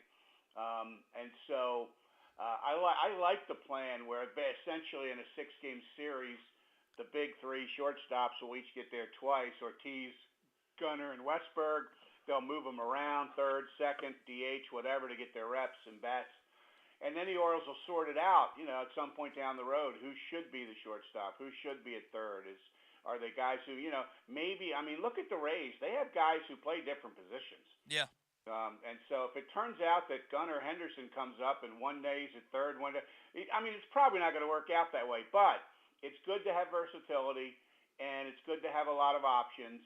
And they're going back to the future here because Earl Weaver once said, draft all shortstops and you'll sort it out later. Yeah, they're the best. They're generally the best athletes and players on the field. Jordan Westberg, chief among them right now, got a lot of playing time this spring with the regulars. He was in some primetime games that were televised. Had 2 hits in that final game that aired on Masson. Is this a guy who you think could make an impact in Baltimore before this season is done? I personally think, and I'm not a scout, but I think he's the most ready of the guys we're talking about right now. Mm-hmm. I think they're all going to get there, but I think Jordan might be first, and I think he's close. Now, having said that, the guy's played like 10 games at Double-A, and so it took Manny Machado, 70 or 80 at Bowie before they called him, so we can't get too greedy here with this kid. But he could move fast. He could be a Triple-A later, and he just looks like he belongs, and you can tell in those spring games. Again, it was a small sample. But it was very comfortable. I talked to him at Bowie the other night about that, how relaxed he was out there. He fit in. He's got a polished game, man. He just does. Offensively and defensively, he wears out right center field. I think as he learns more about pro pitching, he'll start to turn on some of those pitches too. And in addition to wearing out right and right center, sort of like Mancini can do, he'll be smoking some balls into the left field corner as well. And he's a solid defender. He's a great leader. I just think he checks a lot of boxes. Yeah, when they drafted him, I looked at his game, and he just had that makeup of a guy that plays in the big leagues and plays in the big leagues for a long time. I'm certainly excited to see him get here. You mentioned he could move quickly. Some guys at Aberdeen who might move quickly, and you mentioned 11 runs on 19 hits last night. They had 5 guys in their lineup with at least 3 hits, including Colton Cowser, Dante Williams, T.T. Bowens. Lineup is stacked. Oh, and the guy who didn't have 3 hits, Kobe Mayo, just hit a moonshot home run in his first at bat. How good is Aberdeen? How quickly do you think some of these guys move? Do you think it's a short stay for guys like Colton Cowser and Kobe Mayo down there at High A Aberdeen? I maybe not. The younger players, I think generally on the farm, and we all want to move them fast. We just can't wait, right? We're impatient. Absolutely. My thought is they move slower early, faster later. Older college draft pick like Jordan Westberg can eventually probably get moving a little faster than a high school draft pick like Gunnar Henderson. But having said that, they're both at Double-A. One just happens to be 20 because it was a high school pick. Mm-hmm. So I'm not in a rush with the Aberdeen guys because remember they only played a month at Delmarva. That's true. So this is happening relatively fast for them. Here they are at High A already, and here they are producing 11 runs in a stirring comeback win on opening night on the road. He just kept hitting, and so that team with Cowser and the draft picks averaged over 30 games at Delmarva 7.5 runs a game. That's ridiculous. And so they scored 11 last night, and those draft picks have now added Prieto, who had 3 hits. So I think Aberdeen is going to be some fun team to watch. And I'll tell you another thing about that team. I've gotten to know the new manager, Roberto Mercado, pretty well in a short amount of time. He's an impressive guy. I think the players respond to him. I was at Aberdeen this week, too, sitting with Cowser and those guys in the dugout. And, I mean, it's a close-knit group there, those draft picks. They're kind of coming up together, and I think it's going to be a beautiful thing for the Orioles. Yeah, the farm system as a whole is a beautiful thing for the Orioles right now. It's the thing to get excited about. They just added another guy in Antonio Velez. He came over in a trade with the Marlins for Cole Sulser and Tanner Scott. Mixed reviews, mixed reactions here in Birdland about that trade. What were your thoughts on the trade? I was kind of my knee-jerk reaction was, well, the bullpen just got weaker, but they looked really good yesterday. How did you feel seeing Tanner Scott and Cole Sulser be moved? I think that the way Elias looked at it is, A, we're not winning the AL East this year. Yeah. B, Tanner Scott and Cole Sulser, we like them both a lot. But can we give Baker or Bautista or somebody else those innings, and will they do as well, reasonably as well, close to as well? The answer may be yes. And if the answer is yes, 3, can we now acquire future assets? And I think that's what he did. I think in long term, this will be a smart trade for a rebuilding team, especially if Antonio Velez turns out to be a decent pitcher, which we don't know that yet, but the early returns were good, and he's going to start tomorrow for Bowie. And then the big thing is the draft pick. The number where that pick comes is right around the number they drafted Kyle Stowers. Right. So add another Kyle Stowers to that trade, which that's what they hope they'll do with that pick, by the way. All of a sudden, that trade is the more favorable. And you mentioned Kyle Stowers, and we'll leave you on this one. He has a bruised hand from getting hit by a pitch in the opener for Norfolk the other day. Hasn't played since, but we heard people that were at the game say that he was in uniform. He warmed up. He threw yesterday. Do you anticipate him returning back to the lineup maybe today or tomorrow? Or do you think that this thing lingers a little bit longer? I don't know the answer to that because enough. I haven't had the time to ask anybody with opening day coming and all that going on, and they may not tell me anyway. You know, it's their right to say or not to say with injuries. So all we heard this week was precautionary. Didn't sound like there was anything long-term about this, but yet he hadn't played yet. So we hope he gets back soon. Maybe they're being cautious for a couple days. That's okay with me as long as we see him before too long. Yeah, no, I agree with you. That's a big guy that you have plans for at the major league level this year. So get him healthy and get him back. Steve, always great to talk some minor league baseball with you. We certainly appreciate it. Congrats on the new gig. Before we let you go, what can we plug for you today? Oh man, just check out all the stuff we got going on. I had an interesting story that I wrote today on MASNsports.com with Gunnar Henderson, who told me, believe it or not, he used foam baseballs off of pitching machines this spring to help his game. And I thought what an interesting story, and what a cerebral kid who keeps trying to get better. Yeah. The long story short here is he's trying to cut down his strikeout rate, and he's trying to get to elevated fastballs better. And so I love a young kid who knows where he needs to get better and then goes to address it. And with the coaching staff of the Orioles, that's what they're doing on the farm right now. Gunnar didn't show up and go, I'm the number 3 prospect in Birdland. There's not much I need to do here. Just get ready. No, he said, I need to get better. If I want to get to the big leagues, I got a 30 K rate, and I got to cut that down. And so they went to work on that with a foam baseball. And if that works, they got all these million analytics, and a foam baseball might be something that makes him better. So give the kid and the coaches credit for addressing things. Oh, man, the makeup of that kid. I'm just impressed with him day by day here. But yeah, guys, go over to MASNsports.com. Read that article and more from Steve Molesky. You can follow him on Twitter at MASNSteve. Steve, always a pleasure. Have a great weekend, and go O's, man. Have a great time this season. All right, man. Appreciate it. Talk to you later. Take care. And again, that was Steve Molesky. Really great talking some minor league baseball with him today. Really great segment from him, hearing about these guys and how quickly he thinks that they could move. Certainly things to be excited about, and that's why you can be excited about the 2022 Baltimore Orioles, is that you're going to see a lot of these top prospects graduate to the major league level, and they're going to see where they are and what they need to do to supplement talent onto this team and become a competitive major league team, hopefully as soon as 2023. It's certainly exciting. Something else that's exciting is that we can bet on sports in Maryland now, but still can't on our phones. But you can feel like you're betting totally legally and right on your phone by playing Underdog Fantasy Football. What's more exciting than winning some money and getting free money? You can do player props, parlays, and traditional fantasy games are all available, and baseball season is underway. You can try your hand at Underdog's many baseball contests. I mentioned free. We're going to give you free money to play with thanks to our friends at Underdog Fantasy Football. Go to UnderdogFantasy.com or download the Underdog Fantasy app. Use the code PRESSBOX, and whatever you download up to $100, we will match. That's right, up to $100 when you use the code PRESSBOX with Underdog Fantasy Football. Guys, we kind of got a Knicks Orioles banter today. Zach has to go scout a game out in Frederick, and it's about an hour drive, so I told him I would get him out of here with enough time to get to that game and get himself firmly ready to scout a particular pitcher. So we're going to skip Orioles banter today. We're going to move straight into Take to Rake. I took last week Ryan Mountcastle. Zach, you took Cedric Mullins. Both went 1 for 4. Mullins 3 Ks, including the final out with a tying run on base.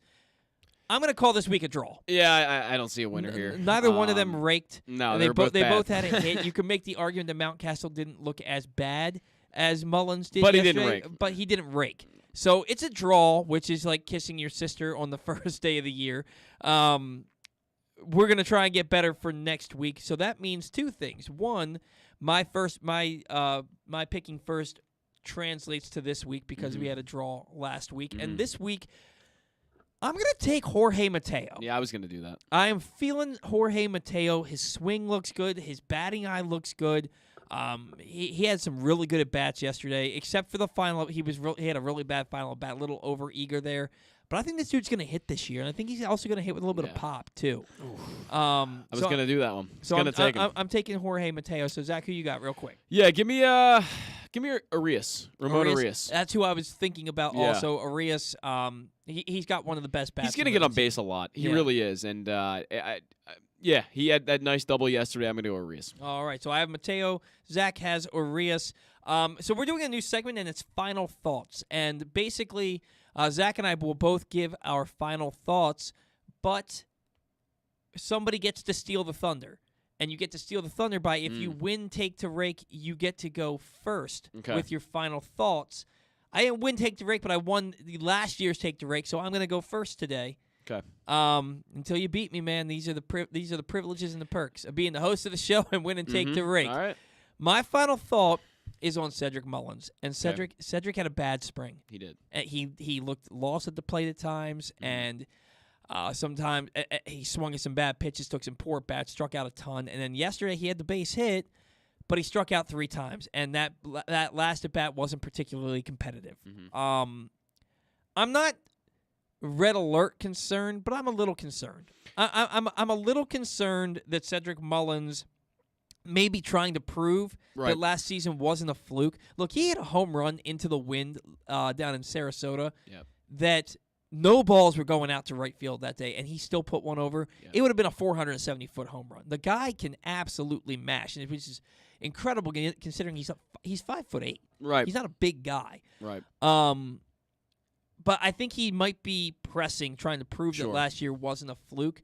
Right now, I think that Cedric's getting off to a slow start. It was a slow start spring, a 3 strikeout day yesterday. I think he'll snap out of it. I just don't know how quickly. I think he's got to get out of his own head a little bit. So my final thought is my concern levels are growing with Cedric Mullins for 2022. I'm with you on that. I definitely think he's pressing a little bit. And one of the big things the Orioles really value is swing decisions and just making the right decision on what pitch to swing at and the location, the pitch itself. And he hasn't looked good with that at all. That's been maybe his worst thing is he's been swinging at a lot of terrible pitches. I mean, nothing that's even remotely close to the zone. And that's one of the things he did yesterday and all during spring training. So that's a concern for me for sure. My final thought's going to be about Jorge Mateo. Mateo is not a world beater. He's not someone who's going to, put up 5 WAR this year or be a superstar. At least I don't think. I mean, you never know. Cedric Mullins did it, so I shouldn't say never. But he's a guy who is a organizational role player who can turn himself into a starter and turn himself into a decent starter. I think Jorge Mateo this year solidifies himself as the starting shortstop of the Orioles for the entire year. And I even think he has a role on the next competitive Orioles team. I don't know what that's going to be, but when you have 80 grade speed like this guy does, and you can fly around the bases, and he doesn't have 80 grade straight line speed. This guy has 80 grade game speed. This guy plays the game hard and does the game the right way. If he stays healthy and he hits the ball a little bit, I think this guy's going to have a role on the next competitive Orioles team. Yeah, I think that's a great final thought. I think that this is a guy, because he can play all three outfield positions. He can play all around the infield. The only positions he really doesn't play are first base, catcher, and pitcher. That's a guy, and with that kind of speed, that's a guy who probably plays 3 to 5 days a week on the next competitive team. That's a guy you want on your team. That's an excellent final thought there, Zach. Real quick, you've got one final bill for us to pay for us today. I do. Sports betting has come to Maryland, and we're ready to help you win some money. Tune in for Simply the Bets with Glenn Clark and that guy, Paul Valley, every Tuesday morning at 11:40. FanDuel Sportsbook GM Bruce Billick and VSiN's Aaron Oster joins the guys every week to give you all of the info you need and even a few winners. So come win some money with us on Simply the Bets every Tuesday at 11:40 a.m. Brought to you by the FanDuel Sportsbook at Live Casino and Hotel Maryland. Listed at PressBoxOnline.com/radio. Watch at YouTube.com/PressBoxOnline. And every other Thursday, at 11:40. Tune in for Weekend at Bookies as Andrew Stetka and BetPrep's Brad Feinberg help you make some money for the weekend. All right, guys, that's going to do it for us here on the Bat Around. Thank you for tuning in. And if you stuck around through our little technical difficulties debacle, glad you did, because you got to hear two excellent interviews with Orestes Destrade and Steve Molesky. If you didn't stick around, what were you thinking? What the hell were you thinking? Sorry that we didn't get to do Orioles banter today. Zach had a bit of a tighter window, so we had to kind of bend a little bit for that. It will be back next week in full force. We'll get a little bit more of Zach's and my opinion on some things going around in Birdland. Guys, the season's underway. Orioles about to start up against the Rays in just over an hour and 5 minutes from now. So go enjoy the game, enjoy the weekend, enjoy opening day on Monday. I'll be there. Zach will be there. My dad will be there. If you guys want to stop by Section 6